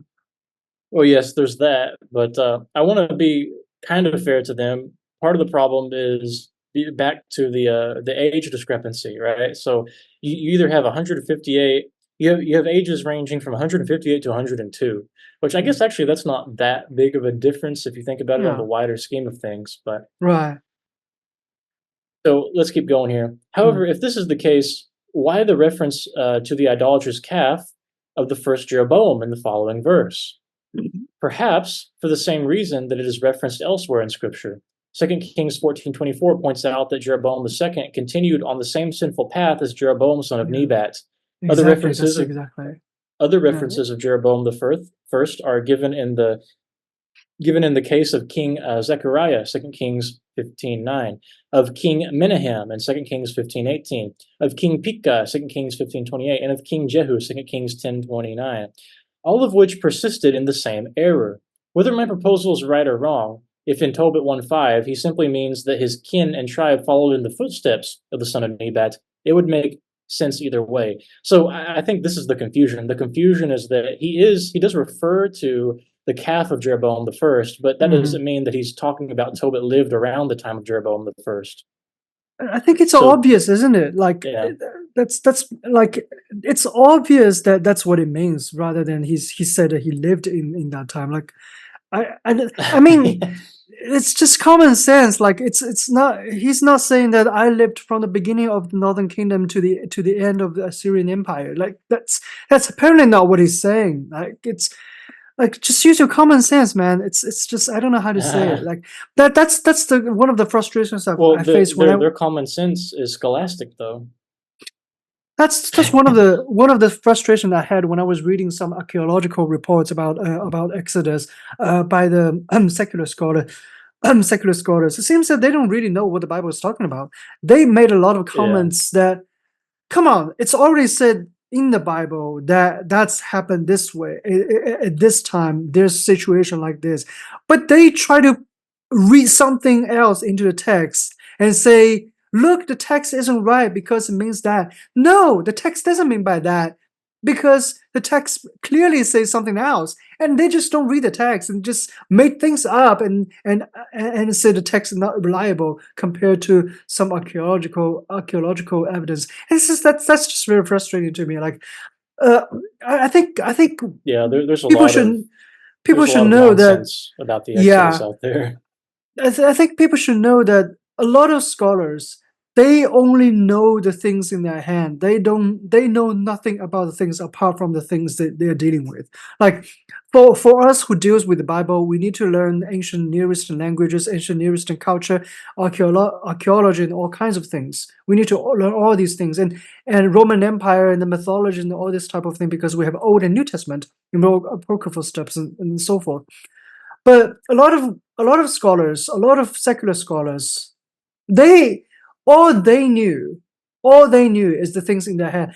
Like, a lot of archaeologists, they don't know the Bible. They have no idea what the Bible is talking about. They have a vague impression of the scriptures, but they don't read it. They don't know the details. They don't know what the text is talking about. And they use their professional kind of thing and attack the Bible and say that's not reliable. But they're just attacking their impression. They're not really attacking, like, they're not really saying anything about text. They misrepresent the text. That happens a lot in the secular scholarship that's against the Bible. Yeah. Well, because I studied the Pentateuch. That happens a lot in the realm of secular analysis of Pentateuch, from not from the Bible scholars, but from other people. So just the frustrating notes.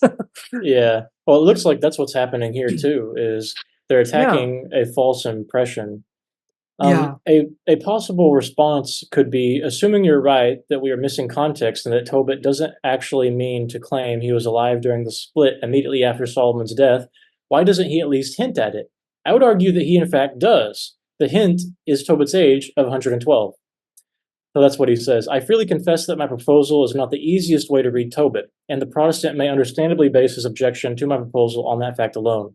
However, it is fair to point out that atheists base their objections to even the books of the Protestant canon on the easiest reading of Scripture.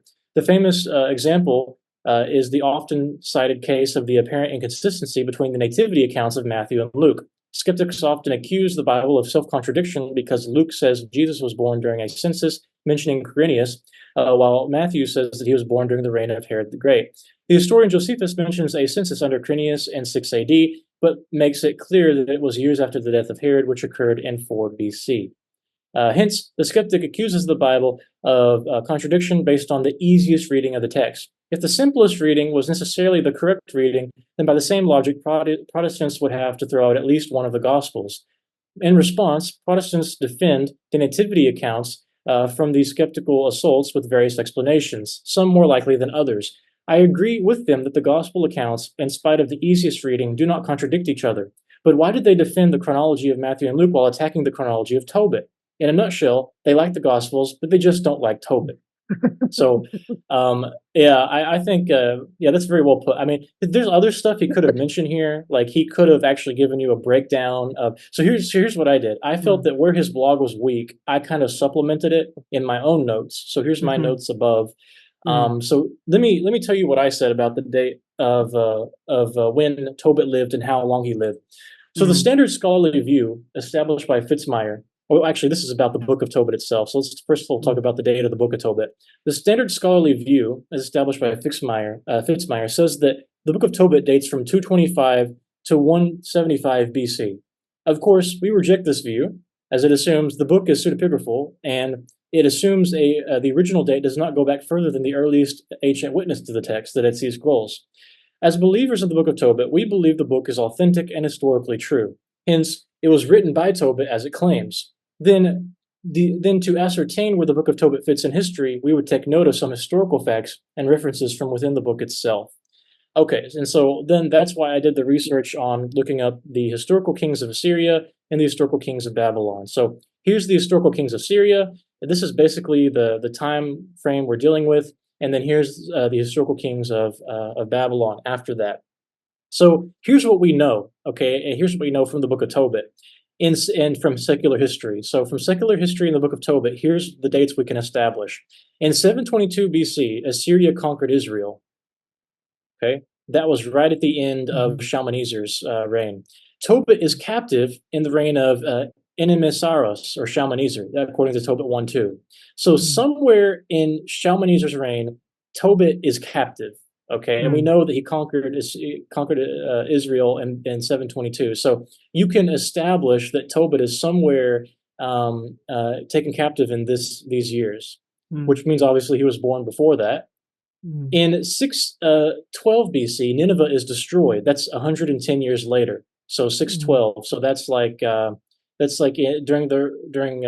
Nabopolassar in 612 BC. Tobit hears the destruction of Nineveh. So we know that Tobit lived through this. So somewhere in or before the 626 to 622 and after 612 here, we know that Tobit is alive. Then we know Tobit dies at 112 years old, according to the best witnesses. So there's only 110 years after Tobit is taken captive by Shalmaneser when Nineveh is destroyed, and he dies at 112. So here's what I say. In light of that, Tobit's lifetime fits exactly within the event of Assyria conquering Israel and Nineveh's destruction, with only a 2-year marginal error. Due to some ambiguity, we may say that this is the time frame of Tobit's life plus or minus 2 years on either side of those events. So basically, Tobit was born 622 plus or minus a couple years, and he died 612 plus or minus a couple years. Apparently, so this is the conclusion I came to. What do you think, Jimmy? Are there any problems with this? I would say that he was probably born before the reign of Shalmaneser, and he was kind of like 5 or 6 years old when he was taken away. By then, he already remembers a bunch of stuff, right? The experience going back to Jerusalem, and do you accept this date? Yeah. I think that this date probably is right. Yeah, and then after, and then he lived another like about 110 years. 110 years. When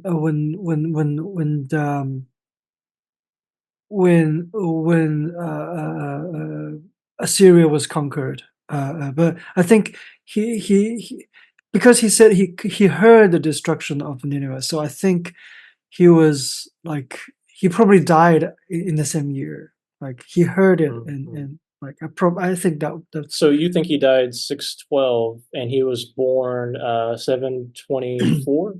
724? 720. Yeah. That if he's would 112, it has to be 724. If you yeah, said he died, roughly. so he was born during Shalmaneser's reign.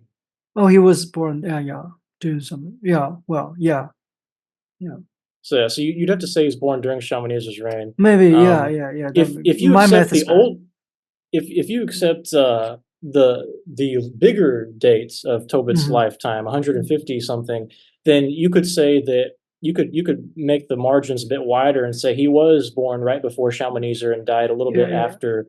In either case, there's only 3 dates given for his death. I think there's the 102 in the Latin Vulgate, which that's too short, doesn't work.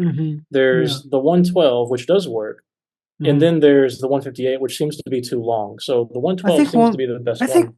actually, I think 158 makes sense because I think he kinda need to remember what he was doing when he was a kid. So, Hmm. Yeah, this one is a bit of a problem. Um, it's not a let big me. problem. I mean, Does he like does he some mention that? people do have good memories, like, they can remember things like when they were a baby. Some people can't do that. It's you do have this. It's scientifically sound. Like, there are medical records of this kind of people, so it's not Well, he abnormal. Well, when he was taken captive, he would have been about 4 years old, maybe 5 years old. And, he says he remembers it, but I mean, what exactly does that mean? I mean, that could be like his family told him about it, and he remembered it that way. Like, there's I don't know. We need to look at what the text actually says Yeah. more. Maybe we could answer this question when we start going through the text more. Yeah, yeah. My Answer it impression more is that he actually definitively. went to Jerusalem. That's my impression. Yeah, as But a kid. yeah, I think so. Yeah, so I think for Mhm, now, what we'll say is mhm. this is our tentative explanation. Yeah. But as we go through the text in more depth, Mm, we may come to a more precise, a mhm. more precise conclusion. All right. That was just the historical section of his article. He has a whole nother section on refuting the alleged theological problems with the Book of Tobit. And so Protestants think that Tobit condones or endorses the worship of angels. So does it really? So here's what he says. Rhodes lists a bunch of passages from the Deuterocanonical books, which he claims contain unbiblical doctrine, which is really silly because these Deuterocanonical books are the Bible. Among them is Yes. Tobit 12:12, which he claims teaches the worship of angels, quote unquote, citing it in contrast to Colossians 2:18. We just did a thing on that Mhm, video on that in our monasticism. Check out if you're watching. Check out our monasticism and asceticism video. We talk about the context and background of Colossians too. It is relevant that he never actually quotes this passage. mm, Okay, so Rhodes lists a bunch of alleged unbiblical doctrines from Tobit, but he doesn't actually quote Tobit. So here's what Tobit says: mm. I shall now tell you the whole truth and conceal nothing at all from you. I have already said to you, a king's secret should be kept secret, but one must declare the works of God with due honor. Now, when you, Tobit, and Sarah prayed, it was I who presented the record of your prayer before the glory of the Lord. And likewise, whenever you used to bury the dead, when you did not hesitate to get up and leave your dinner in order to go and bury that dead man, I was sent to put you to the test. At the same time, however, God sent me to heal you and your daughter in law, Sarah. So that's what Tobit actually says there in chapter 12. But Rhodes thinks that Tobit is teaching the worship of angels there. Now, do you see that, Jimmy? Do you see the worship of angels here? I don't see that at all. I don't see it either. It doesn't even mention veneration. Yeah, yeah. So this passage is indeed proof for the intercession of the saints. But Mm, if you read it carefully, strictly, nobody is performing latria or worship or even dulia mm. towards Saint Service. Raphael. Oh. Service to Saint Raphael at this particular moment. He is simply speaking to them, explaining that he offered the prayers of Tobit and Sarah to God, who then sent him. If Mm, Raphael's offering of prayers to God constitutes the worship of angels, then Protestants have another problem because the same thing occurs in the book of Revelation. So here's what Revelation says, Revelation chapter 8. Another angel came and stood at the altar, holding the gold censer. He was given a great quantity of incense to offer, along with the prayers of all the holy ones, on the gold altar that was before the throne. The smoke of the incense, along with the prayers of the holy ones, went up before God from the hand of the angel. mm. So how is that not intercession? Yeah. Also, the angels of the children see God's face every day in Matthew Yeah. 18. Yeah. So you have intercession Actually, there. Yeah. this Revelation passage is one of the passages that leads me to believe the intercession of angels and saints. Yeah, that's before I come to Orthodoxy or any actually convert to any traditional Christianity. Yeah. That's that's one of the passages that made me depart from traditional Protestantism. Yeah, actually, there's a bunch of stuff in Revelation that pretty much confirms Orthodox traditions and ideas that, but Mm. it's like people don't make these connections when they read All right. Revelation. But Mm. we've talked about this elsewhere in our book, The Orthodox Understanding, about how about the difference between veneration and worship and this type of thing, and how Revelation Yes. says that the synagogue of Satan will proskuneo, will bow down to the church. Well, does that mean that God is commanding the demons to worship the church and not God? Well, of course not, right? That's because the understanding of the worship and the venerate are not the same thing. They're Mm-hmm. not the same thing. Yeah. And so Revelation has some of these insights into it when it comes to like the ideas of venerate and worship and intercession and things that are actually really orthodox concepts and Mm. Catholic as well as he's defending. So basically, Revelation is telling you a general sort of thing that angels do, and and then Tobit is giving you a more specific example of how that happens in the story. Um, are you, by the way, are you recording the video right now, or is it just showing the screen? Yeah, I'm Are you recording. are you recording like our cameras or just the screen? And I think it's both the camera and the screen are recorded, but you can cut when you edit the video. Okay. Um, so let me say that again then, in case there's things in my background. I didn't. Yeah. So Okay. in case there's something in my background. So yeah, Revelation gives us the general thing that happens, and Tobit is just giving us a specific example of that. It's the same thing. If you think that Tobit is condoning the worship of angels, then Revelation is too. You need to throw out the book of Revelation. Be consistent. Be consistent. Mhm. But then you have to throw out Matthew too, because Matthew Yeah. also has the same type of thing. The angels see God's face every day. Matthew Mm. 18:10. Actually, this is my note. He didn't say this in the blog. I added this. Yeah. So I think I that's think really I told you important. this. Yeah, you did. Yeah, I think you did actually. You did tell me this. Mm. Like Saint Raphael the Archangel, angels in Revelation are also depicted as offering the prayers of the holy ones up to God. If in Tobit this is to be understood as the worship of angels, and therefore a justification to remove it from the canon as uninspired, then logically the same should hold true for Revelation. Yeah, see the inconsistency of the Mm. Protestant is the proof of their error. The Mm. charge of magic. I, Okay, I so this want one to is okay. I Yeah, want go to give ahead. a I want to give a smoking gun here. It's only a smoking gun, and we would do a video later about this. In ancient times, if you study ancient mythology, for all the gods of ancient mythology, you'll find that there were 10 primitive gods. And those 10 primitive gods, the seven of them are the seven archangels that Christians believe. But they are, of course, not gods that demand worship for themselves. The devils pretend to be the angels of light and deceived people to worship them. But the seven archangels in the Christian tradition, in Judeo-Christian tradition, they were actually the primitive gods that the creator God um, uh, used to administer the world.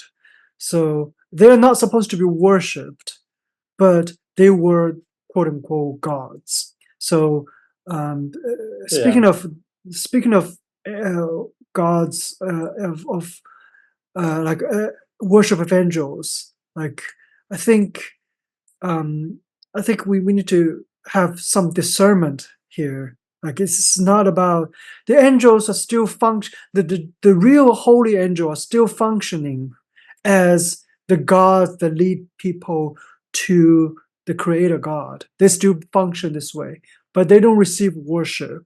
They they minister us and they minister God. That's what the book of Hebrews says. So I think we need to make that distinction here and don't like mix it with the worship of fallen angels who demand worship from other people. That would be different. that's a good point. That's a good point. So now he talks about the charge of magic. So this one's really silly, I think, is Protestants like to accuse some of the apocryphal books of teaching Mm. magic. I've heard this from the Book of Enoch. So here's the charge of magic from Tobit. Some Protestants accuse the Book of Tobit of promoting magic. So here's what they're talking about from Tobit chapter 6.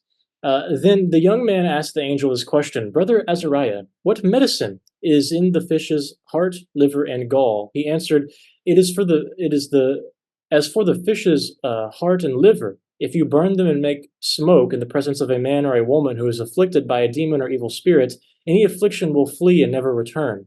As for the gall, if you apply it to the eyes of the one who has white scales, blowing right into them, sight will be restored. And so they think that is magic. Matt Slick, in one article, rages, is it true that smoke from a fish's heart, when burned, drives away evil spirits? Of course not, he says. Such a superstitious teaching has no place in the Word of God. So that's what Matt Slick says. Mm. On its face, the charge that Tobit makes use of magic is ridiculous. Yeah. You have to remember that it is the angel St. Raphael who's giving Tobiah these instructions. Add to that the fact that the book is very clear that he was sent by God to cure both Tobit and Sarah. Ergo, therefore, the prescription for these cures was ultimately given by God himself. So if you take the book for what it says, this is from God. It's not from a witch or from a demon or something. Yeah. If in arguing against the Deuterocanon, Protestants insist on the charge of magic, then the biblical canon they themselves hold contains episodes that they otherwise would label as magic. Take an example found in the book of Genesis. Jacob, however, got some fresh shoots of poplar, almond, and plane trees, and he peeled the white strips in them by laying bare the white core of the shoots. The shoots that he had peeled he then set upright in the watering troughs where the animals came to drink, so that they would be in front of them. When the animals were in heat as they came to drink, the goats mated by the shoots, so that they gave birth to streaked, speckled, and spotted young. So, so he's using plants and stuff to change the color of the sheep. The context, actually, there's a bigger context for that, but we can talk about that another time. The context for the passage above is that Jacob and Laban were agreeing on the type of wages that Jacob should be paid. Jacob asked for the sheep that were streaked, speckled, and spotted. The implication is that the method described is related to animals producing such offspring. If what Tobiah did is to be considered magic, the same conclusion could be made from what Jacob did. What's more, the text doesn't say that God or an angel gave him such instructions. The Gospels have their own share. As he passed by, he saw a man blind from birth. The disciples asked him, Rabbi, who sinned, this man or his parents, that he was born blind? Jesus answered, neither he nor his parents sinned. It is so that the works of God might be made visible through him. We have to do the works of the one who sent me while it is day. Night is coming when no one can work. While I am in the world, I am the light of the world. When he had said that, he spat on the ground and made clay with the saliva and smeared the clay on his eyes and said to him, go wash in the pool of Siloam, which means sent. So he went and washed and came back able to see. That's from John 9. I would ask the Protestant if placing mud on the blind man's eyes and washing it off will make him see. Of course, he may reply that it was Jesus himself performing the miracle. Yes, but that is the point. Washing mud off of a blind's eyes will heal him, provided that it is God's will. Likewise, the smoke from the burning the heart and liver from a fish can exorcise a demon if God wills it. As pointed out earlier, the book of Tobit was cited favorably by several early Christians, and this book is showing an appearance of magic that it is quite odd that nobody seems to have taken notice until Protestants decided to contrive this objection. That's a good point. Yeah. Did Saint Raphael lie? Oh no, this one is the one I hear more when I hear people talking about Tobit being full of errors and stuff. The one that I hear a lot is this one that the angel Raphael lied. How can you have an angel lying? A common accusation is that the archangel Saint Raphael lied to Tobit about his identity. Tobit asked him, "Brother, tell me, please, from what family and tribe are you?" He replied, "Why? What need do you have for a tribe? Aren't you looking for a hired man?" Tobit replied, "I only want to know, brother, whose son you are truly, and what your name is." He answered, "I am Azariah, the son of the great Hananiah, one of your own kindred." So that is from Tobit chapter 5. On the surface, the accusation is understandable. Because, by the way, that was Saint Raphael. So Saint Raphael said that. On the surface, the accusation is understandable. Certain things, however, have to be taken into account. On some occasions, angels have shown a reluctance to reveal their identities. So when the patriarch Jacob asked the name of an angel, the angel replied, "Why do you ask for my name?" in Genesis 33. A similar response is given to Manoah, the father of Samson, in Judges 13:18. The common response, which I do hold to, is that the name he gives to Tobit isn't a lie, but is rather a code for his mission. Translated, Azariah means Adonai has helped, Mm. and Hananiah means Adonai is merciful. So you could view the name that St. Raphael Mm. gives as actually a code for what St. Raphael is trying to do. God Yeah. sent because in Hebrew, all names have meaning. Actually, this God sent, happens. This name code thing is very significant in the book of Tobit. As we come to it, when we read the text, we will look at it. Mhm. God sent the angel to help Tobit and Sarah because of his mercy. It is when the mission has been accomplished that he makes known his true name, Raphael, meaning God heals, an appropriate time to reveal it after God healed Tobit and Sarah. So you see, like in all of the names, even Raphael's name itself, there's like a code for the meaning of the story. Interestingly, the archangel's words to Tobit mirror his true name. When Tobit complains of his blindness, St. Raphael replies, "Take courage. God's healing is near." In other words, like this literally is saying Raphael is near. Raphael is near. Yeah. Raphael's near. God's healing is near. Mm. So take courage. So you do see this play on words, this sort of Mm. this code. Azariah and Hananiah were pretty common names. When Tobit responds, "I knew Hananiah and Nathan, the two sons of the great Shemaliah," he is assuming. He is assuming. Okay. Uh, Mm. Notice that he is the one who adds this may be a typo here. Notice that he is the one who adds the names Nathan and Shemaliah. St. Raphael himself doesn't mention them. One Mm. could argue that even if it's not a verbal lie, that is still misleading. This criticism assumes, though, that Tobit was actually entitled to know who St. Raphael was. Okay, so those are all his arguments. Now, the Catechism of the Catholic Church says the right to the communication of the truth is not unconditional. Everyone must conform his life to the gospel precept of fraternal love. This requires us in concrete situations to judge whether or not it is appropriate to reveal the truth to someone who asks for it. So, apparently, according to the Catechism of the Catholic Church, that we don't have to tell everyone all the details. And another thing Mm. it says is, and right after that, charity and respect for the truth should dictate the response to every request for information or communication. The good and safety of others, respect for privacy, and the common good are sufficient reasons for being silent about what ought to be known or about what ought not to be known, or for making use of a discreet language. The duty to avoid scandal often commands strict discretion. No one is bound to reveal the truth to someone who does not have the right to know it. Mm. So apparently, according to the Catholic doctrine, this is what they say. You don't have to tell, you don't have to reveal the details of things. But What has to okay, I also go want ahead. to say that think about the Gospels. Jesus said that don't throw pearls in front of the swine.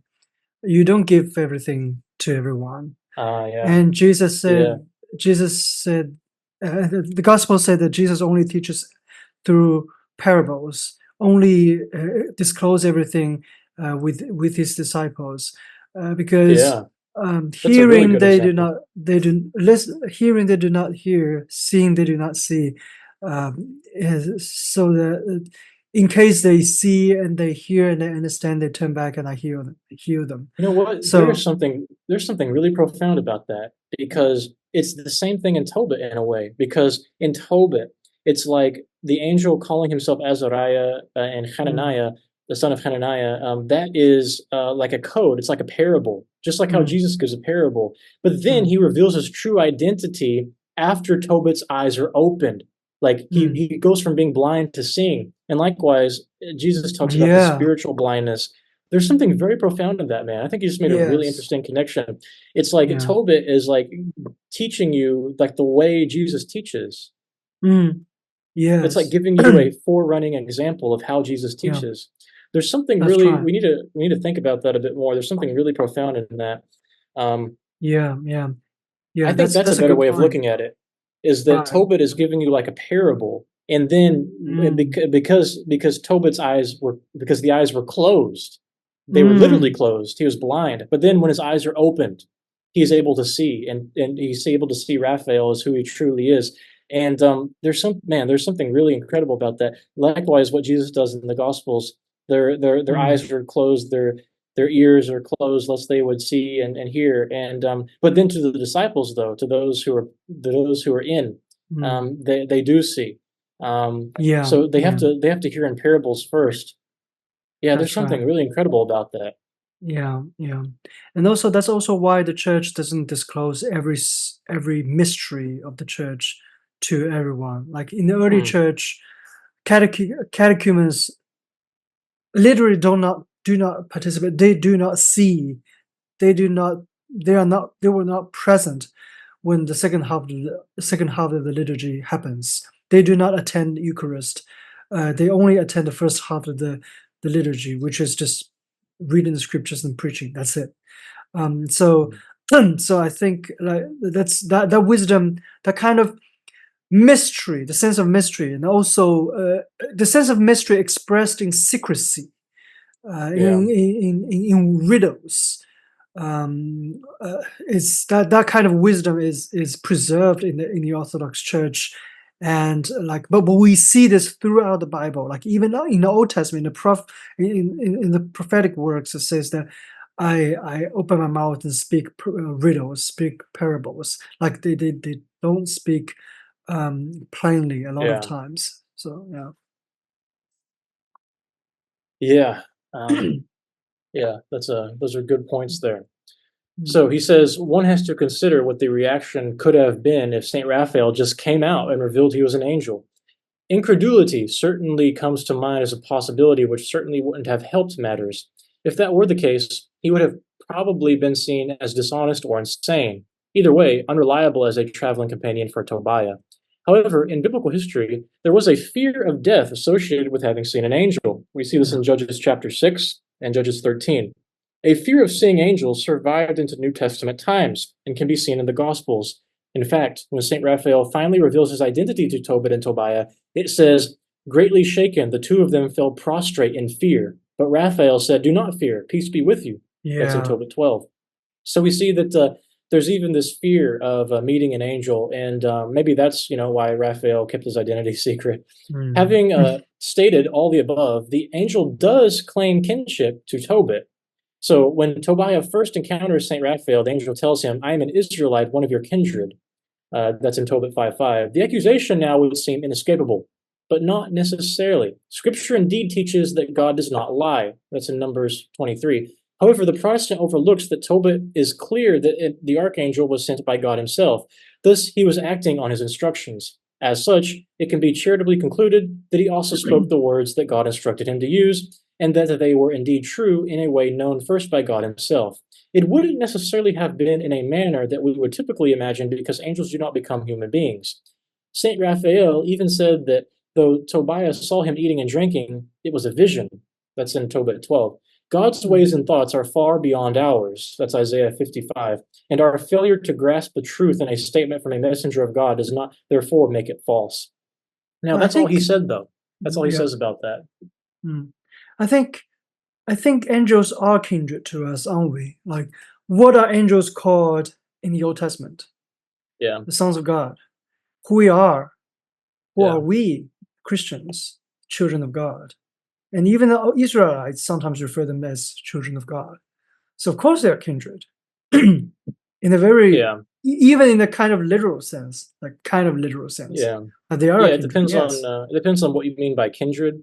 And Yeah. so it's like there's like two things going on here. Like maybe in Tobit or Tobiah's mind, when he hears that, he's thinking real kindred, like flesh and blood. Yeah. But maybe when the angel says that, what he means is like spiritual kindred.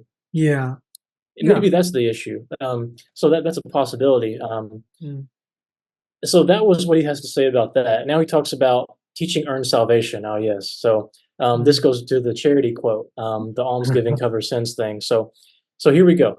And now we hit upon the all too common accusation that the Catholic Church teaches earned salvation. So here's what Tobit says: prayer with fasting is good, Almsgiving with righteousness is better than wealth with wickedness. It is better to give alms than to store up gold, for almsgiving saves from death and purges all sin. Those who give alms will enjoy a full life. So that's what Tobit 12 says. The above passage is often cited by Protestants as an objection to the book. However, contrary to their caricature, the church does not teach that we earn our salvation. This is okay, so he's giving you the Catholic view here. In the words of Ludwig Ott, or Ott, the Catholic theology distinguishes sharply between a natural and a supernatural religion and morality. Later, he points out that grace cannot be merited by natural works, either de condigno or de congruo. That's from the Fundamentals of Catholic Dogma. Likewise, the Council of Trent says, if anyone saith that man may be justified before God by his own works, whether done through the teaching of human nature or that of the law, without the grace of God through Jesus Christ, let him be anathema. So that's the Council of Trent. Many Protestants make no such distinction, hence they conflate salutary works with natural works and consequently preclude that Catholics believe that they earn their way into heaven. Some call our teaching Pelagian or semi-Pelagian, an irrational accusation because both positions are condemned as heresy by the Church. However, as a thorough discussion on the differences between the Catholic and Protestant doctrines of justification is beyond my present scope. As it turns out, like most other supposed reasons Protestants dismiss this book, this one also has equivalents in their biblical canon. So he quotes Luke 11. The Lord said to him, "O you Pharisees, although you cleanse the outside of the cup in the dish, inside you are filled with plunder and evil. You fools, did not the maker of the outside also make the inside? But as to what is within, give alms, and behold, everything will be clean to you." So Jesus teaches what Tobit teaches. He teaches it in a different way, but he teaches it in Luke 11. And actually, you could argue that Jesus is alluding to Tobit here. I think there's a very reasonable case you could say that there is an allusion to Tobit, and a very vague allusion, but an allusion. As Jesus says, the interior of the Pharisees were full of plunder and evil. What is that if not sin? If the giving of alms were to cleanse them, then I see no issue with what Saint Raphael says. Furthermore, there is the story of the young rich ruler. So this is from Matthew 19. Now someone approached him and said, "Teacher, what good must I do to gain eternal life?"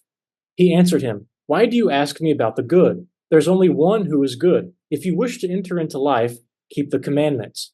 He asked him, "Which ones?" And Jesus replied, "You shall not kill. You shall not commit adultery. You shall not steal. You shall not bear false witness. Honor your father and your mother. And you shall love your neighbor as yourself."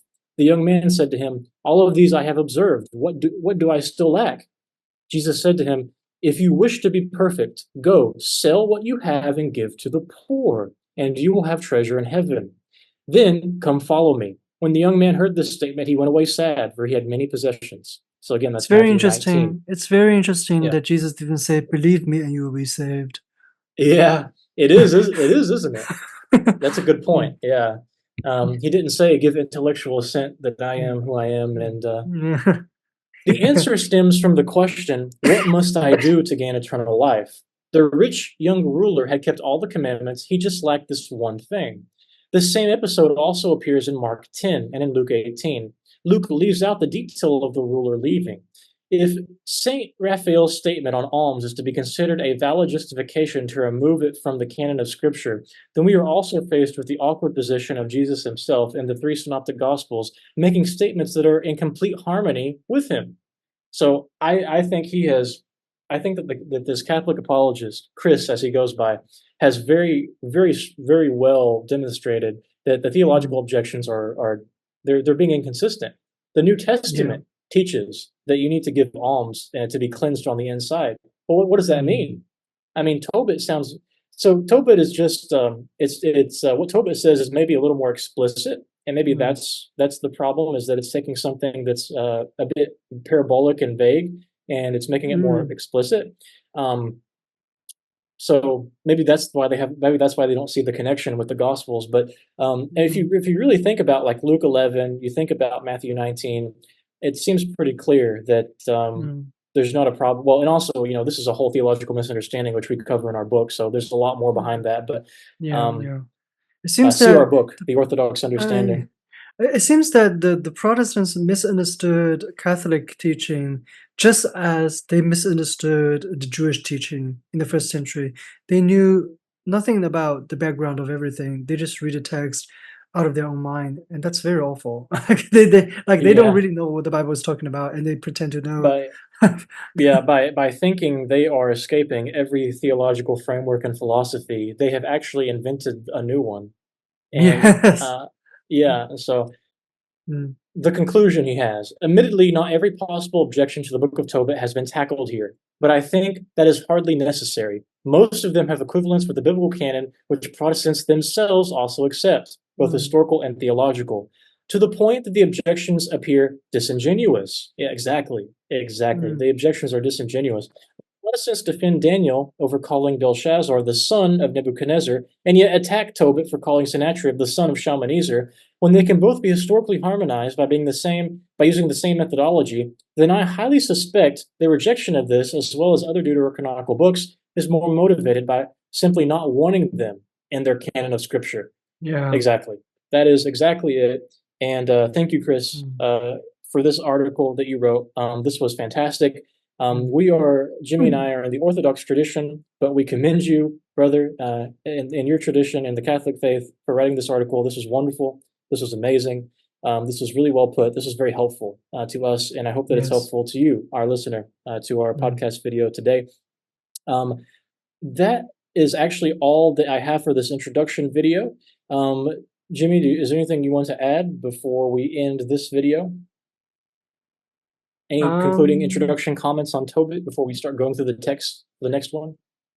I don't think I have anything to add for now. I Mm. think whatever I want to say, I can say it in the future when we come to the actual text because there are more juicy stuff there.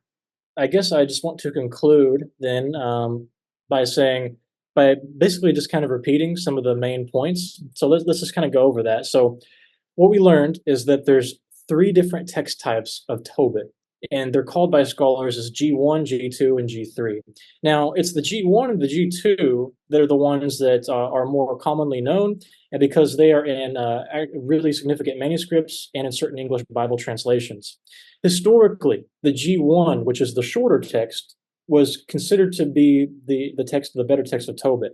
But after the Dead Sea Scrolls were discovered, and after more studies on Semitisms and Greek were understood, it was realized that let me stop sharing my screen so because I think that the video doesn't see our faces if I share the screen. So Yeah. after the Dead Sea Scrolls were discovered, and after the Semitisms were studied more in the Greek text, it was realized the G2 text, the longer version of Tobit, was actually more closer to the original and was actually a superior text overall. However, that doesn't mean that you can just throw out the G1 text because the Dead Sea Scrolls also have readings that clearly reflect the G1 reading. But it's the overall structure, the longer structure that reflects the G2 text, as we see in the Dead Sea Scrolls, which is more original. So the G2 text overall is the better text, but when it comes to some of the details, you have to compare the G1 still. Um, Jimmy and I recommend that you study all the text types, and if you can, study all the manuscripts. And if you can, even in their own languages, that's the best thing you can do. Compare all the data. That's the best thing. We believe that all the manuscripts are inspired in a sense because they're all used by an Orthodox church. Even the different text types, even though they're different, the point of the focus of the apostles is not on achieving an ancient lost original text per se. That wasn't necessarily their focus. That's our modern concern we have that's more heightened in our modern concerns. But for the apostles, like say like a Matthew or a Luke or a Paul, what they have before them are multiple text types. They have multiple text types, and all those are all scripture to them, even if they're different. And they are choosing among the text types the reading that supports them for their purposes in their writing. That's what we see when we study something like Matthew or the Book of Acts, for instance. That's what they do. The Book of Acts, for instance, is a really good case study on this. If you get Ben Witherington III's commentary, he lays out the quotes in the Old Testament in the Book of Acts and how they line up with the Hebrew Masoretic text, the Septuagint, the Dead Sea Scrolls, and other text types we no longer have. And so that proves that Luke is using multiple text types for his own purposes and that they were all scripture to him in some sense. So, on the other hand, as modern academics and upcoming scholars, Jimmy and I still do also recognize the significance and importance of the original text. And so it's like there's like two things. There's like a dynamic here. It's not one or the other. It's not, we want the original text and nothing else. We want the original text, and we recognize the superiority of that to some extent. But we also recognize that the church used these other versions, and that we need to look at things in the more finer nuances, and we recognize all of them as inspired in some sense. And so that's what we recommend. For reading the English of Tobit, we recommend the Netz version. That's the New English translation of the Septuagint, which Jimmy is holding up there. That is the best one. That's what we recommend for Orthodox readers and for everybody, Orthodox or not. Read the Septuagint, love it and believe it, please. And Do you? so that, yeah, go ahead. When I had my Septuagint class, there's a famous quote. Do you have a Septuagint? If you do not, sell everything you have and buy a copy of Septuagint. Yeah. Yeah, Septuagint is extremely important. We consider the Septuagint as a divinely inspired translation, not the KJV, because the apostles didn't use the KJV, but the apostles did use the Septuagint, and so we consider it as an inspired translation, and also for the letter of Aristeas and other reasons. But anyways, we consider it as an inspired translation, and we need to read it alongside with the Hebrew and the other text types to come to see the different text types that the early church had and use those. So the Septuagint is extremely important. It's quoted by the New Testament authors even when it differs from the Hebrew on a theological point. That is significant. So the Septuagint is extremely important, as historically the Bible that the early church used, that the apostles quoted from, and that differs from the Hebrew, even in theological ways that the apostles use from. And so you need to read the Septuagint. Yes. If you don't have one, sell everything you have, get the Septuagint, read it, love it, and study with us. We're going to continue this series. Next time, we're going to start going through the actual Greek text of Tobit, translating it, explaining it word by word, line by line, verse by verse, comparing the two versions, the Greek 1 and the Greek 2 version. And so please join us for that for next time. Now, to continue the summary, though, so we have the two different the main text types, G1 and G2. There's a lot of arguments against the book of Tobit that are just silly, like the argument that Tobit has historical errors. Well, as we just went over, those historical errors are not actually historical errors. They're misunderstandings based on how words were used in their time and culture, and they're misunderstandings based on having an ignorance of how ancient language translation works, going from like Persian to Hebrew to Greek. And so, for example, the word son, it doesn't mean a son the way we understand it in English. It can mean a successor. You can skip generations. That's the usage. They even use that in their inscriptions. Like we saw the black obelisk, the Assyrian inscription that talks about Jehu, the son of Omri. Well, he's not actually his son, but he's in the line of succession. And so the Assyrian kings are what's being talked about in Tobit. So we see that the usage of these words in the ancient is the actual context of how they're used, in the cultural, historical context of how they're used, is not the way we think they should be used. And even in the Bible, even in Daniel, he uses it the same way. Okay, so we have to hold ourselves to consistency. If you don't reject Tobit for that reason throughout the book of Daniel, if you're not going to do that, then we can't have a serious discussion because you're inconsistent. And the other problem with the historical thing was the names. That's an issue of different text types. And as we just said, the Dead Sea Scroll text type, the G2 text type, that one is better and that has the better name in it. And so we have to do textual criticism. We have to compare these things, and we have to be reasonable with the evidence. We see the same type of thing happen in Esther. Esther gives you these different types of names. So the book of Esther is evidence for that. And then we talked about some theological objections to the book of Tobit, and how they are not actually real objections, because the Bible has them too, like Revelation 8, where it has the angel presents the prayers of the holy ones before the Lord. Well, that's clearly intercession of the angels.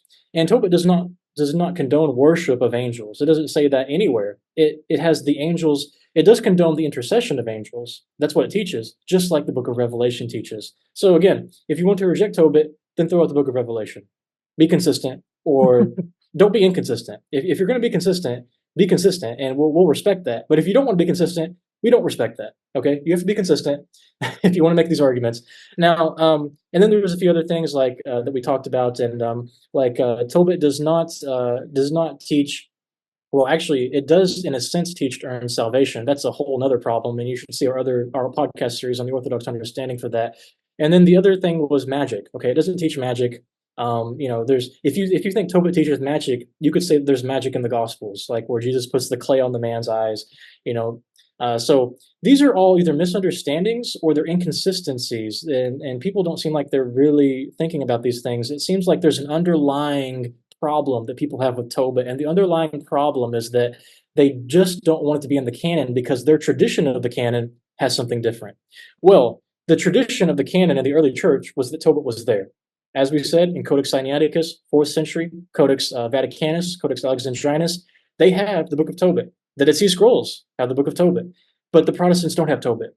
Well, which is better? Use common sense, people. Mm. Which one is earlier? Which one reflects what the early church actually believed? The manuscripts, right? The earlier manuscripts, like the Codex Sinaiticus, which we've shown in this video. So this video was an introduction to Tobit. It was an introduction to introduce what we actually have in terms of the text of Tobit, some of the objections to Tobit, and also sort of like an apologetical, I guess, introduction to sort of just get all of those issues aside, so we can actually start going through the text of Tobit Mm. as an authentic letter, as an authentic book of Scripture, as a genuine book of Scripture that is a part of the Bible, the real Bible. Mm. So, thank you for listening, and that is all we have today. Keep seeking the truth.